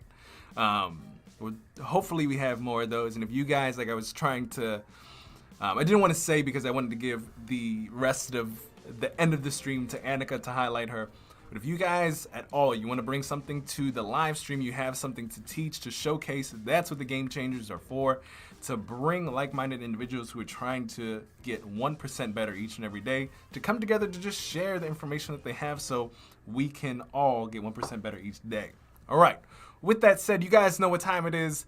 We had an amazing challenge last week, which was dinosaur themed. So I'm really interested in going over this week's submitted. I don't know why this coffee, I don't know what Groce is trying to poison me. This coffee is really like, it gives me a lot of air. First off, thank you guys so much already. If you have already liked the video and subscribed. If you haven't, please already do so if you've still been around. Helps tremendously whether you're on YouTube and or Behance. And if you guys haven't had all of your questions answered during the live stream, Anika is on the Game Changers with us. So if you have any questions, we have a section specifically for questions that you guys could continue to ask her. All right. So with that said, let's hop into Discord. Check out what we have submission-wise today. All right, ladies and gentlemen, let's get cooking. By the way, if you guys are not familiar with Discord or you just hopped in today, please make sure when you sign in or you hit the link that there is, a lot of people miss this and I have to go back and comb through them, which is totally fine. But you have to agree to the server rules once you come in here. We have a whole, click the green button and check mark to unlock the full Discord. Honestly, we should probably have that a little bit more bolded. But you guys are like, why can't I see the whole chat? Green check mark, that's the reason. All right, so let's move into this weekly challenge. So if you guys are not familiar, this week's challenge is all about dinosaurs, especially pole dancing dinosaurs, all right? So this week's challenge number 14 is to design your own product, graphic, image, website, app, or just something dinosaur related. It could be a website, a poster, an app, what have you. Anything that is awesome related to dinosaurs or a dinosaur product or product line yourself. If you can create it and it's dinosaur themed, it's good to go for our challenge. So let's see what we got for today. All right. Yeah, guys, Fergie, Jasmine, Corey, Henry. I'm glad you guys, really came in and supported Anika. I think all of us. I think that's what is really unique about the community is that we all know that there's so much to learn. We're all really good at something, but there's just other people that bring an amazing new perspective that we can slap with what we're currently good at and just get that much better a lot quicker. All right, this is going to be crazy. Y'all got raw chips and stuff. All right, we got to scroll up. I'm scared. How long is the stream going to be? Because y'all is going in. All right, hold on. I'm sweating already. I'm gonna be like, this is gonna be another hour and a half. All right, not that this is a bad thing. I love that you guys get super excited about these. All right, so these were little hints earlier in the day from Uzair, or maybe this is his actual thing. I'm not entirely sure. I think it was a spoiler. We had some spoilers from Sir Henry. I love this Jeep. I loved it. All right, so let's start with Uzair. I think that's the first full project. So let me open up XD because y'all know I always forget who is gone. So we got to have some organization. We might not have folders like Anika, but we do have XD to keep our head on straight. All right, so we have Uzair first. Let me just get the name. All right, cool. So we have Jurassic World app. Let's see what we got.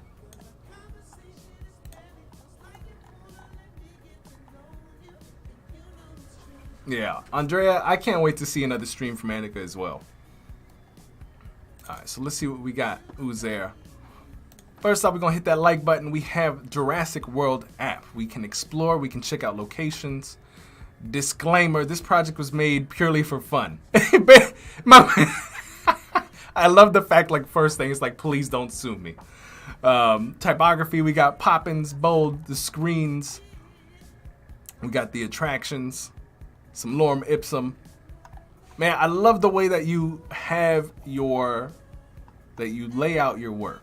One thing I would continually say is you want to be able to make sure that some of what you are designing is based in, or really taken from, an application that is very similar to yours. You have the prototype and everything, and you have the mockups in right, but I would highly suggest, even with the next mockup that you do, and I know that you're really digging the glass morphism, like really steal an app that has to deal, like even if you did Google Maps, but Jurassic Park edition, that would have been really interesting to have brought the level of fidelity to your application, because we always want to have a great idea, which this is a really great idea, but we want to have it based in what are people already doing? What's already out there that I can just attach my idea to. So, excellent idea, excellent execution, and yes sir, you will not be sued. So good job, who's there?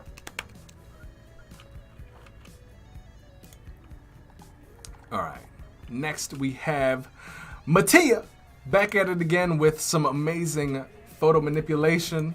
Is this like when the meteorite strikes? Is this what's going down right now? Unexpected disaster, time spent on Earth. What is this? Oh, oh, this is not on Earth. This is 4 hours spent on this. How large the file is, number of images used. Love it. If you guys missed Mattia's work last week, this was our Among Us picture, or our Among Us theme. This was awesome. I absolutely love this. Like it, I feel like this has a lot of emotion to it. Even this, you know, excellent job with your photo manipulations, because I can't do them. Excellent job, Mattia.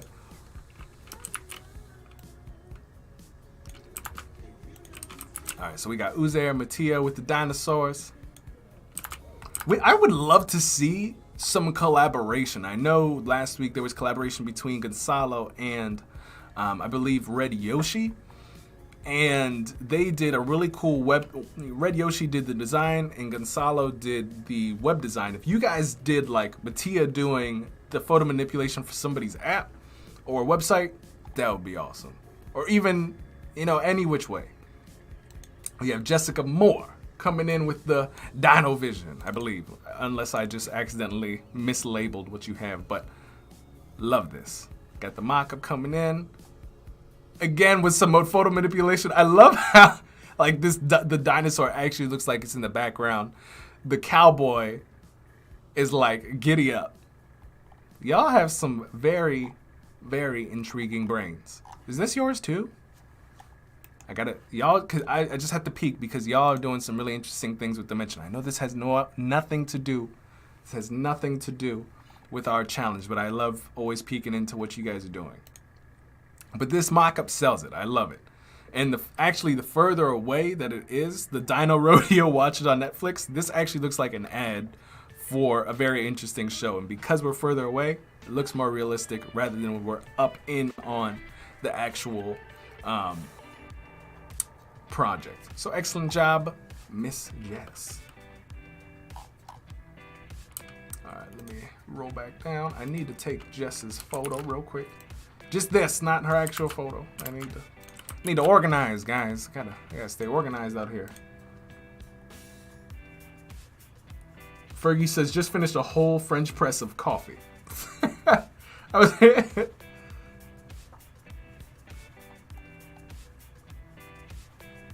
Gonzalo says, yeah, wow, Mattia killing it with the edits as always. Jasmine says, the people loved you. Yes, Anika, they did. the Dino Rodeo looks legit. Indeed, it does. All right, let's see. We got spoilers from Anika. Ooh. Miss Anika herself back at it again. We'll see the full project as we go down below. We have a new competitor. I love this. We have Behance. Oops. Just can't seem to reach the page you're looking for. Code 404. Love this. By the way, she is I think Okay, I'm not sure if it's. I'm assuming just from the profile picture. I don't actually know, but this is a new game changer submission, which is absolutely awesome. Always love to have more engagement in the Game Changers crew. You know what I'm saying? That's how we build family. Okay. Excellent job on this one. All right, so we have.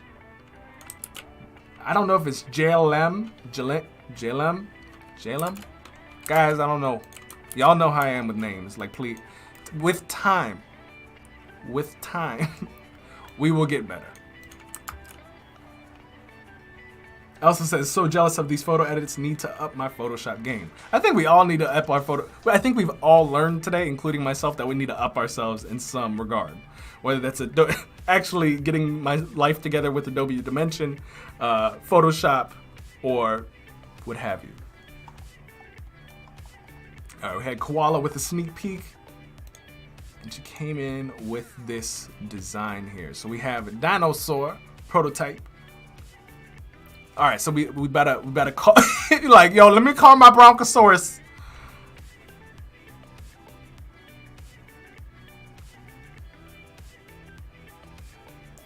I love it. So we can call all of our dinosaur friends, whether we're trying to eat, whether we're chilling in the sky with long necks, or we're just taking a nice flight.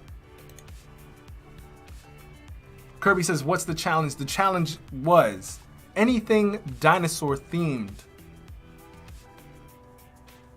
regarding graphics, a website, app. So basically it was like you can get as creative as you want as a designer, as a creative within the dinosaur theme. So we've had so far 4 pages. We've had app designs for traversing Dino Land or calling our dinosaur friends, whether they're flying or eating, or just photo manipulation. So that was kind of the challenge.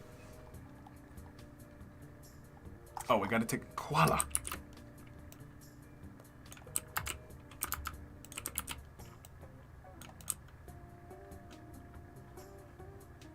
And Andrea, is this you? The 404 page? I'm asking because it's always like when I come into Behance chat or even YouTube chat, it's just like different name, and then Discord it's like different name, and I'm just like beep beep. All right, let's see. We had Sir Henry come in with this was one of my favorite projects from Henry. I think this is probably the best color palette you've put together, from a green and not fully dark black. Logo, we had the Dino Park. I'll show you one of my favorite parts. Honestly, I really think that you definitely wanted to keep with this green and this black. This gray looks a little off here. I wonder what would it look like if you took this black and maybe just opaqued it a little bit. Maybe that's what you did. But I really like the black and the dark green that you have. Derek says, calling all dinosaurs, basically. See, there we go. Andrea. All right, that's what I thought. I was like, which one is it? But it's all good. Now that I know, I won't forget. That's awesome. And we're glad to have you in the Game Changers and just doing your thing. Like, super creative to be able to... When I saw it when you submitted it last week, I was like, man, this challenge is going to be absolutely awesome because you guys are coming at the challenge from many different creative angles. So I thought that was hilarious. You have a good sense of humor. This was my favorite part of Henry's mockups. I love that he was able to get the Dino Park sort of logo and the I think it's, I don't know. You guys can correct me if I'm wrong. It's either logo mark or I don't even know. It's just the mark, not the actual logo type, I think. But I love the shirt, love the coffee. And same mockups as always. You got phone design for the actual app. You have the icon design, notifications. Well done. Well done, Henry.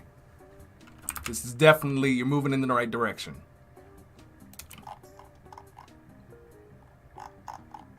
Yeah, this is where you're really strong, man. That's what I would say.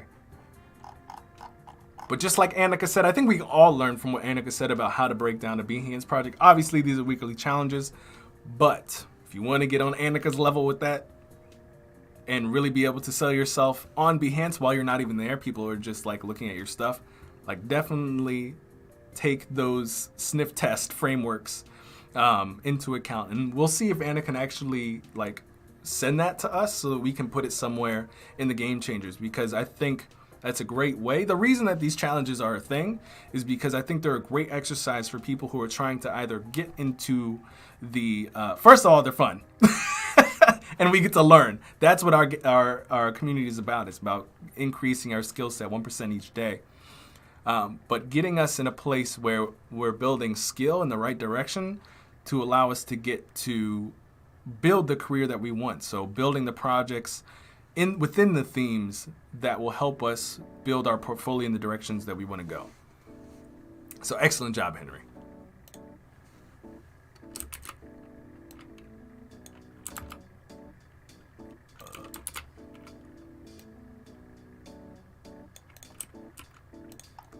Let me see. Anika next with the Dino clothing brand.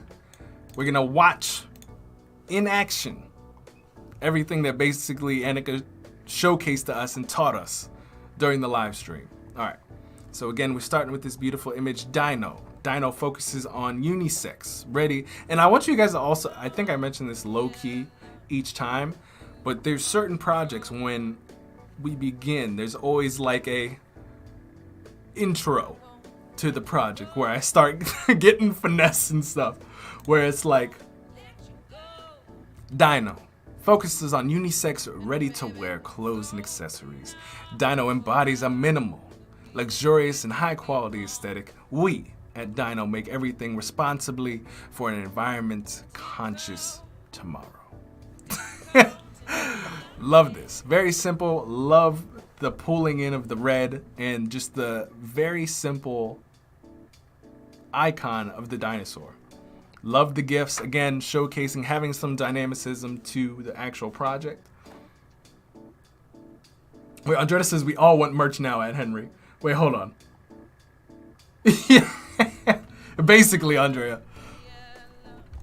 Inspired by the I wish my soundboard was working so I could be like, watch your profanity. To life, the actual brand. We got business cards. Again, some of that aesthetic here.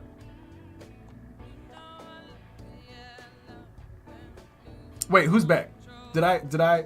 Oh, I disconnected a little bit. All right, sorry, my bad, guys. Gross, but guys, I'm serious. Like, you guys think I'm joking. Grossbot told me for whatever reason he made an Instagram account. I have no idea what he's gonna do with that. Are we still back? What's going on? Hold on, come on, Behance. Let me refresh here. All right, if you guys are still having problems, just refresh, because I'm pretty sure something's gonna go down. But we're still here. We are still here. We have the letterheads. We have all the mock-ups here. We even have a CD. We're going back. I absolutely love this. Simple, high-quality clothing made to last. We have the box, or the shopping bags. All aspects of the brand. Dino is not just a brand, it's a feeling. Thanks for watching. Whew, I gotta take some breathers on that one. All right, so we're back. All right, cool. Sorry about that, guys. I don't know what happened. It was Grossbot, and he was overheated looking at Dino. He was like, "Whoa!" That's pretty sure that's what happened. All right, so we have Miss Anika coming in hard with that submission. All right, let me see. Oh, we had Elsa. All right, let's see what we got. I thought this was super cute. Let me see what we got here. I think maybe I had to download it because let's see what we got. As long as you're not trying to hack me, Elsa. Let's see what you... Oh, no. I stopped the music on accident. But let's check this out first, and then we'll turn the music back on. Because I thought this was super cute. It's worth not having the music real quick. Oh, so it's a card game. Lisa's turn, your turn. This is really cute. This is like a nice child game. Wow. Okay, that was very nice. Okay, Elsa, we synced you out here. We synced you. All right, Miss Elsa. All right, now let's fix this music very quickly. Oops, sorry about that, guys. And of course, it's playing in the wrong spot. All right, give me 2 seconds, guys. How weird would it be if one day you guys like actually heard Grosbot's voice? Would that be weird?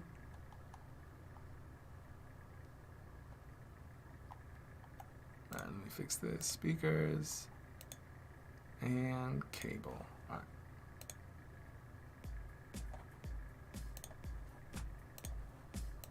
All right, music is back. Yeah, Elsa, that was awesome. All right, Miss Dasha, let's see what you got. We got Behance popping off, educational website.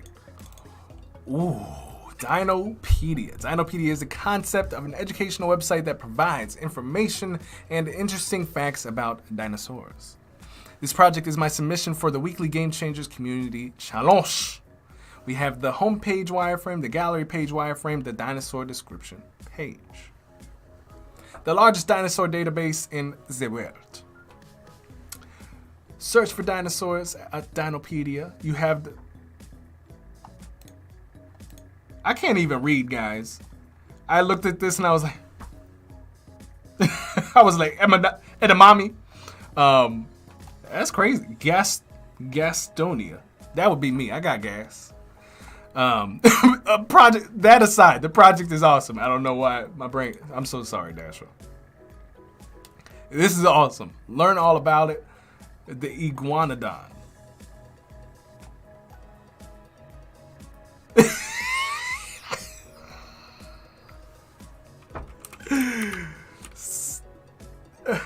Bit raptor. Okay. Love this. Love the colors, the typography. This is an excellent project. Don't mind me. Just ignore me. Just focus on the project. We got a nice... Ooh, wait, we gotta go back. We can't miss that. The internet's largest dinosaur database. We have some hover in there. Boom, we got the cards. The iguanodon chilling. That's how I look like when I go to bed. We got the... we had some shuffling paws. How did you do that? The Gastonia. Look at it. His butt is even in there. He knows it.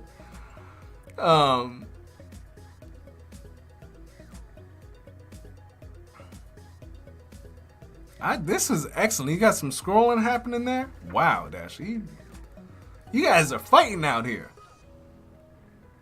Dash says I can't read the names myself. I'm glad we're in the same department on that. I love this. You even have like from the skin down to the skeleton. This is an excellent project.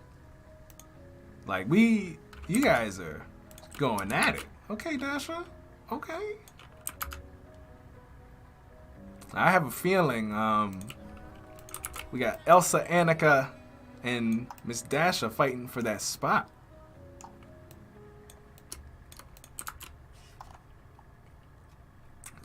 Oh, this is awesome. I just needed.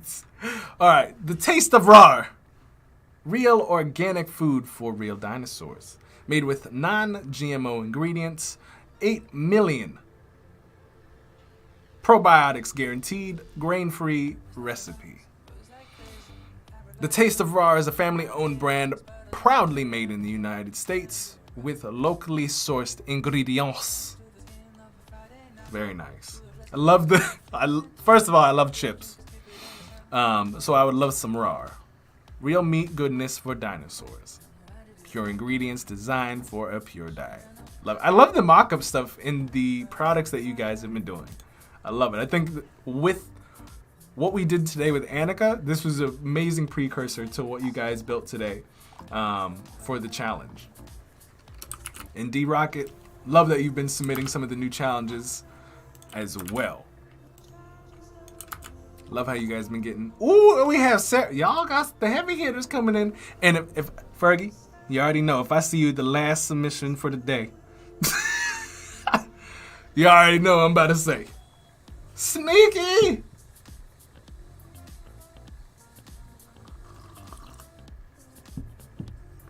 All right. Natural History Museum webpage redesign. UI, UX, challenge, theme, dinosaur. Current webpage. The current webpage, and I also love how she always does this. She takes real things and redesigns them.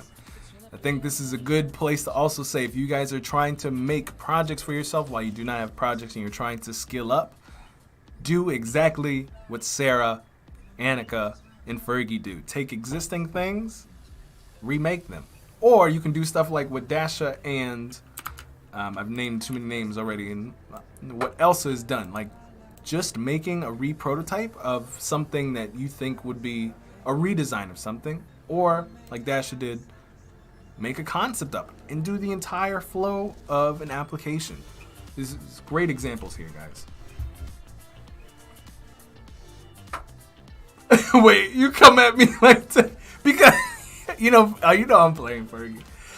All right, so current webpage, we have the National History Museum. The Rhinosaur got hit from the back.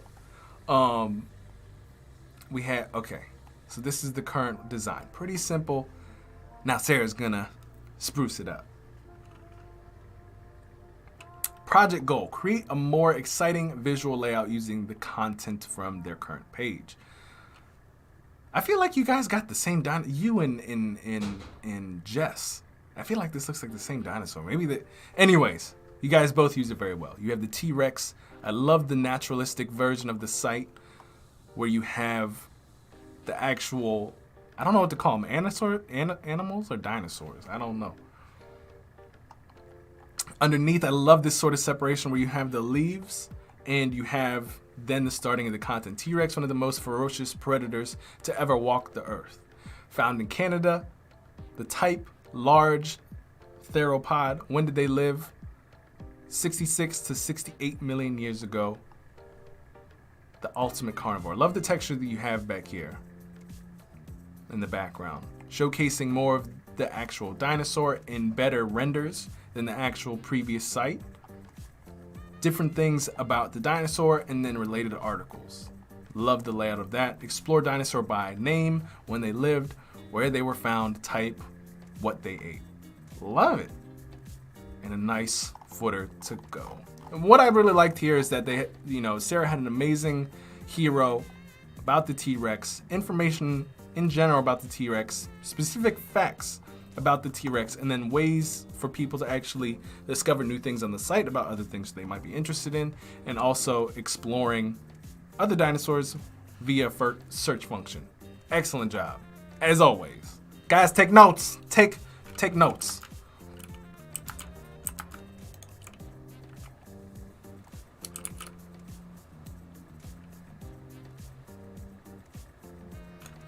So we have Miss Sarah. It's gonna be hard. This is gonna be tough. It's gonna be tough. And guys, I'm putting in order, not necessarily in order, but I'm grouping the people who are like, who I've seen all of the things that make really good habits, and I'm putting them kind of together so that we can learn from them and also kind of make it, because we're gonna, as the community grows, we're gonna end up having like 100 like submissions one day and these things are gonna get longer and longer. So I'm just trying to speed up the process and get like the really good case studies that we can all learn from, myself included, and try to keep them there. All right. Wait, yes, excellence. Get your work in progress, sir, madam. I mean, sir. So work in process, hold tight, more to come. Ooh. All right. Natural History Museum. Whale. I love this, dude. Oh, that's good. Love it. Love the... I think this is a good photo, too. I like the up and close actual bones of what would be in the museum. The well, hello there. The natural... I like how you guys... I feel like this menu might be a little... should not be there. But love the photography, love the actual headline of the well, hello there. But work in progress, guys. Even if you guys share your work in progress, like who shared their work in progress in, I think it was in general. I was so mad because I know, oh, here we go. Jameson. I thought this was gonna be awesome. So this was like kind of like a kids app. where you can actually dig and learn what type of creatures would have lived in different layers of the earth. I think this is really awesome. So even if you guys don't finish, share your work in progresses. Like this, eventually, and we kind of have like a little PSA that I think that may have gone out. Maybe it didn't. But we are making some updates to the Game Changers community where showcasing things like work in progress or actually submitting for challenges like these, actually engaging in the community in the Discord actually gives you points in currency or points to level up, in which you get currency for leveling up that you can actually spend within Discord to get things like mockups, templates, video templates for you guys, video portfolios, just like how Anika was talking about making GIFs. We'll give you guys some of that stuff based on how much, well, you can purchase those things based off how much currency you guys have. So, excellence, I didn't mean to call you madam. It's just like, like in movies where it's like, sir, madam. Like that sort of thing. Like that was just, it wasn't me calling you madam. It was just like a tongue reflex. All right, guys. So excellent job. We gonna do, all right, let's do this. So in my opinion, and you guys can let me also know, I believe these are our top 4 individuals. We can vote on them. If you guys believe there should be one more in the top, let me know, because we're gonna take these 4 individuals and we're gonna put them in our voting system. And I'm gonna let you guys vote while you guys let me know. Henry says, will we get points for levels we already have? Henry, the points that you guys, there's no points. This is a whole new system. The levels that you currently have just showcase how long you've been in the community and been engaging. This is a whole new system that we're rolling out from, nobody will have anything. And as you, from the start of that, from engaging, just like you've been, you'll now get points from the new system. The old level system has nothing to do with the new currency system. Anika, I love you so much. Thank you so much for the straw poll. I was gonna be like, I don't even know the website again. I was like, hopefully my internet remembers. Henry says, can we vote for everyone? That will take me a long time to put in. Well, hold on. Do you guys want to vote for everyone, or do you guys want to vote for the quick ones? All right. Because I know 1, 2, 3, 4, 5, 6, 7. All right, let's 7, 8, 9, 10, 11. Well, 11 people, not that much. Let me see. You guys want to vote for everyone, or you guys just want to vote for the people that I think are in that top? Let me know.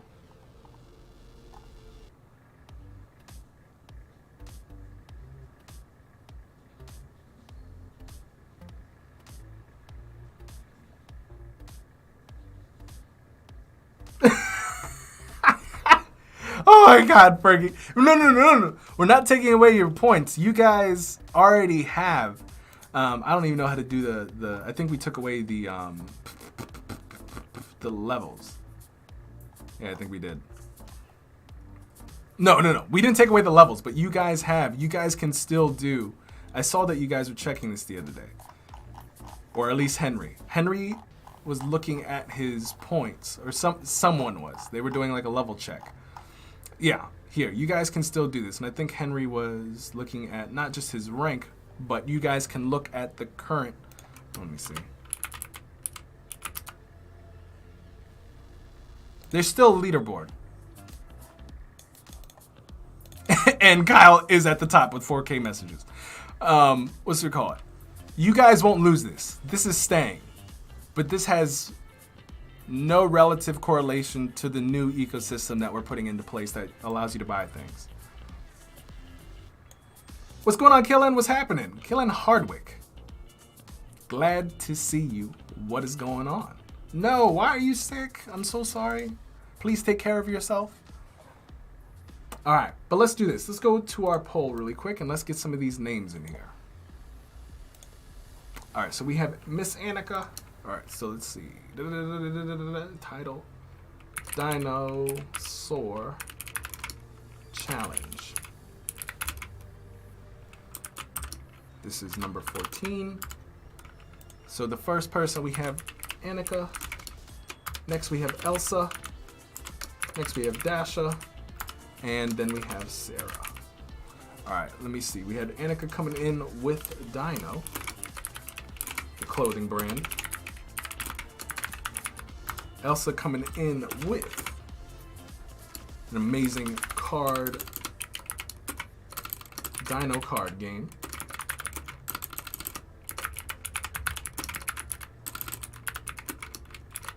We had Dasha coming in with an amazing Dinopedia. Guys, if you can see how I'm trying to type here, I'm like, man, Dinopedia. Oh my God. I just need to go back to her project because I don't know how to spell this.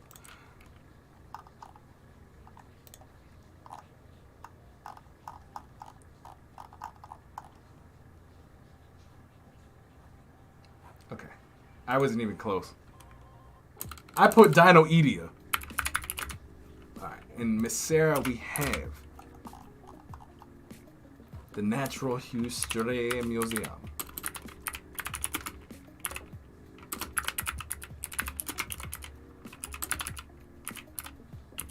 I think I spelled that right.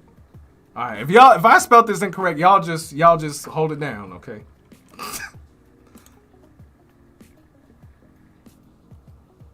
Alright, so I'm gonna share this. I'm gonna put this both in YouTube and Behance very quickly. I'm gonna pass this over to YouTube. And there was a question on YouTube. Is it worth streaming on YouTube? Is it worth the pain? I don't necessarily think it's a pain. I think it's a pain to you. It might not be your thing, but I really enjoy it. I like having people to learn from and kind of like build a community with. I think that's what this is for. You know, if that's not your thing, maybe it's not for you. All right, let's check these results. All right, so I'm gonna give you guys some time. Right now, Elsa and Sarah are tied for first, but we only have, it seems like 1, 2, 3, 4, 5, 6 submissions. So I'm gonna give you guys some time. We have about 40 people on Behance, so I'm gonna give you some time to vote, But luckily, we're gonna turn the auto refresh on. Ooh, okay.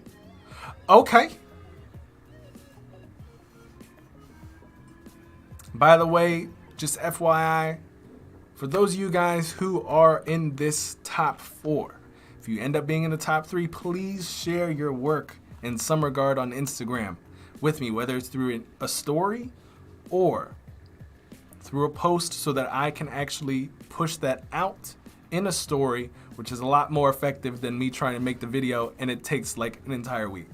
Or at least my team. My team has to like do like 3 things, and then that additional thing is a little crazy. So for me to be the utmost value to you guys and be able to share your work with people, more people to be able to see the amazing stuff that you do, please, in some regard, share it with me on Instagram so that I can reshare it.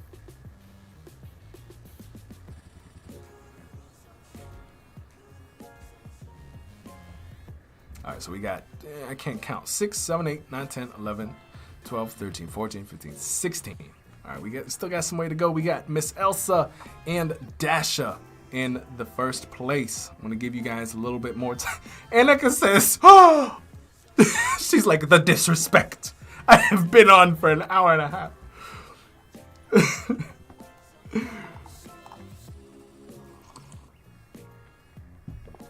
Ooh, Dasha and Elsa in first, tied for first. By the way, to give you guys a little bit, if you guys forgot, let me open up these projects one more time so you guys can get. You know what I don't like? Every time my earbud comes out, basically there's a fart noise that goes into my ear. It goes like, and I'm just like, why do we do this? Can I live my life? All right, let me see. Elsa was right there. Okay, so if you guys need a real catch up, Elsa. Amazing card game for the dinosaurs. You can play a card, draw a card, Love the prototype. Excellent work. Natural History Museum by Miss Sarah. This was the actual project. Here we go. I'm gonna just do a quick scroll, get you a nice little scroll down of what's going on. Dinosaurs. We got Dinopedia by Miss Dasha. Take it in, take it in. Excellent work. And then we have Miss Anika with Dino.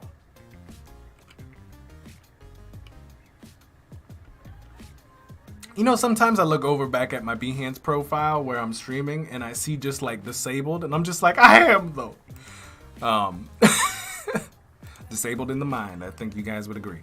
All right, but let's check back out our poll.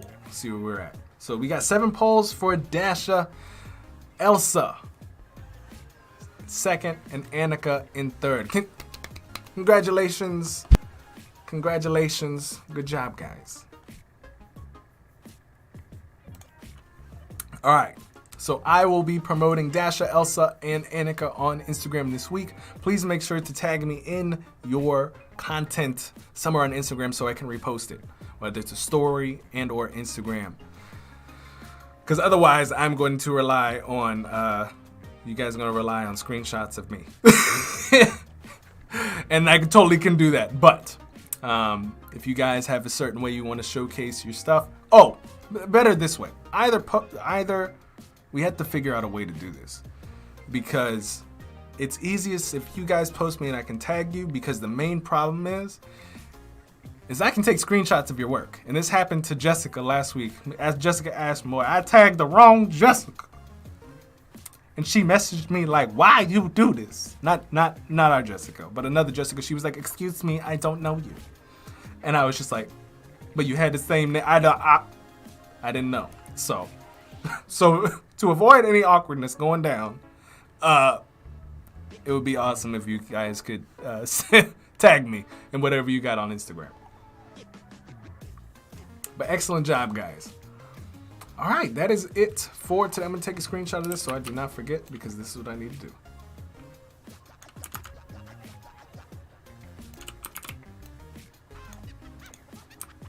Excellent job, guys. And this week, I will be posting trophies, but I'm not going to give trophies. Reason being is because me and Gonzalo need to finish our update to push towards the game changers. And once all that happens, there will be a new system for trophies. So we'll be holding on to all of your trophies mentally, so that when we change the system over, we can give you guys back your trophies, and you will have the points associated with how many trophies you guys have won to get the actual levels you deserve and actual currency you guys have incurred from winning. Okay?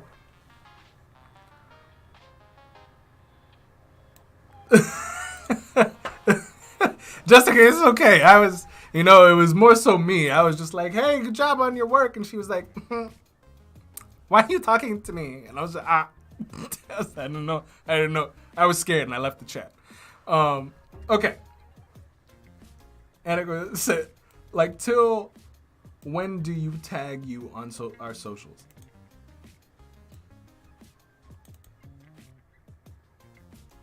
Andrea says, oh no, take a screenshot. Do you get points for participating? Henry, you only get point. Well, that's a good question. I think the winners, and Gonzalo, if you're still here, we need to take note of this.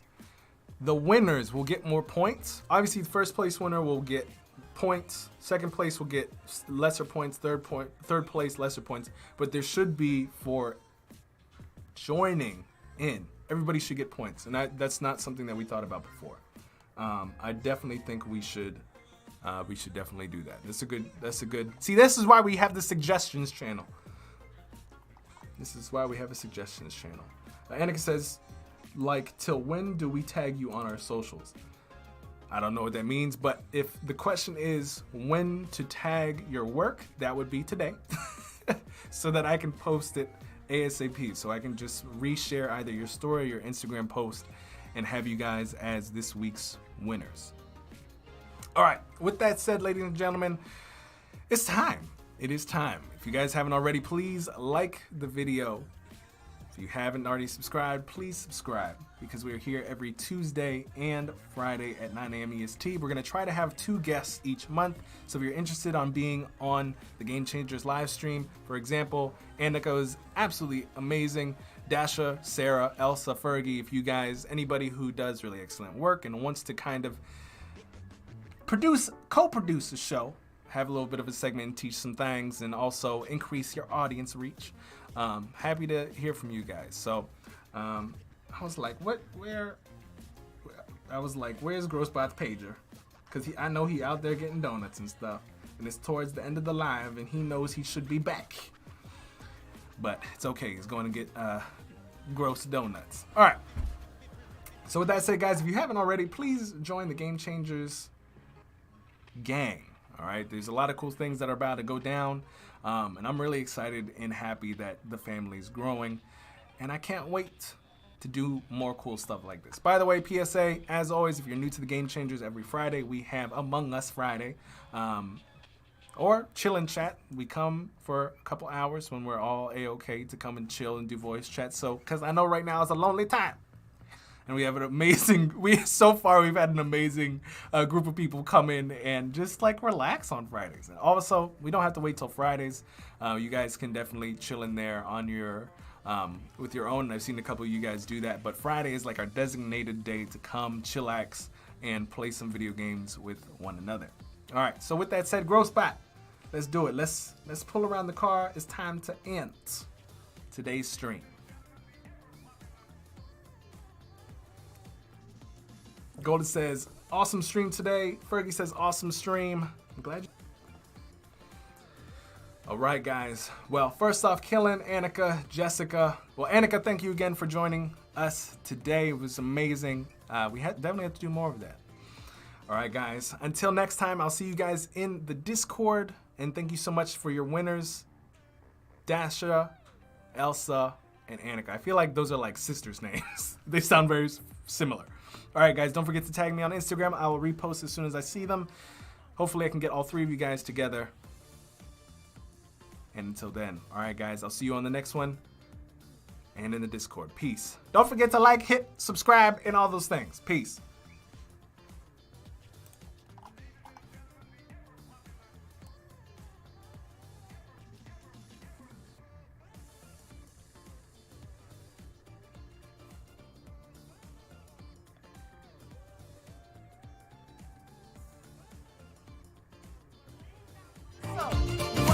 One of the hottest creative designers in the world. You want to build your talent, your skills through hard work, and more importantly, surround yourself with a team of individuals who are striving towards greatness with you.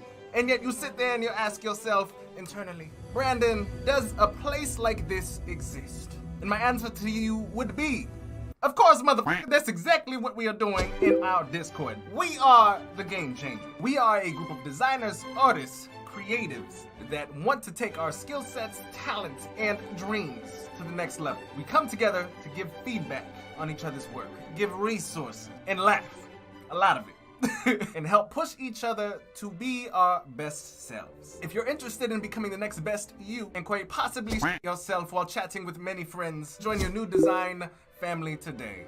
See you there.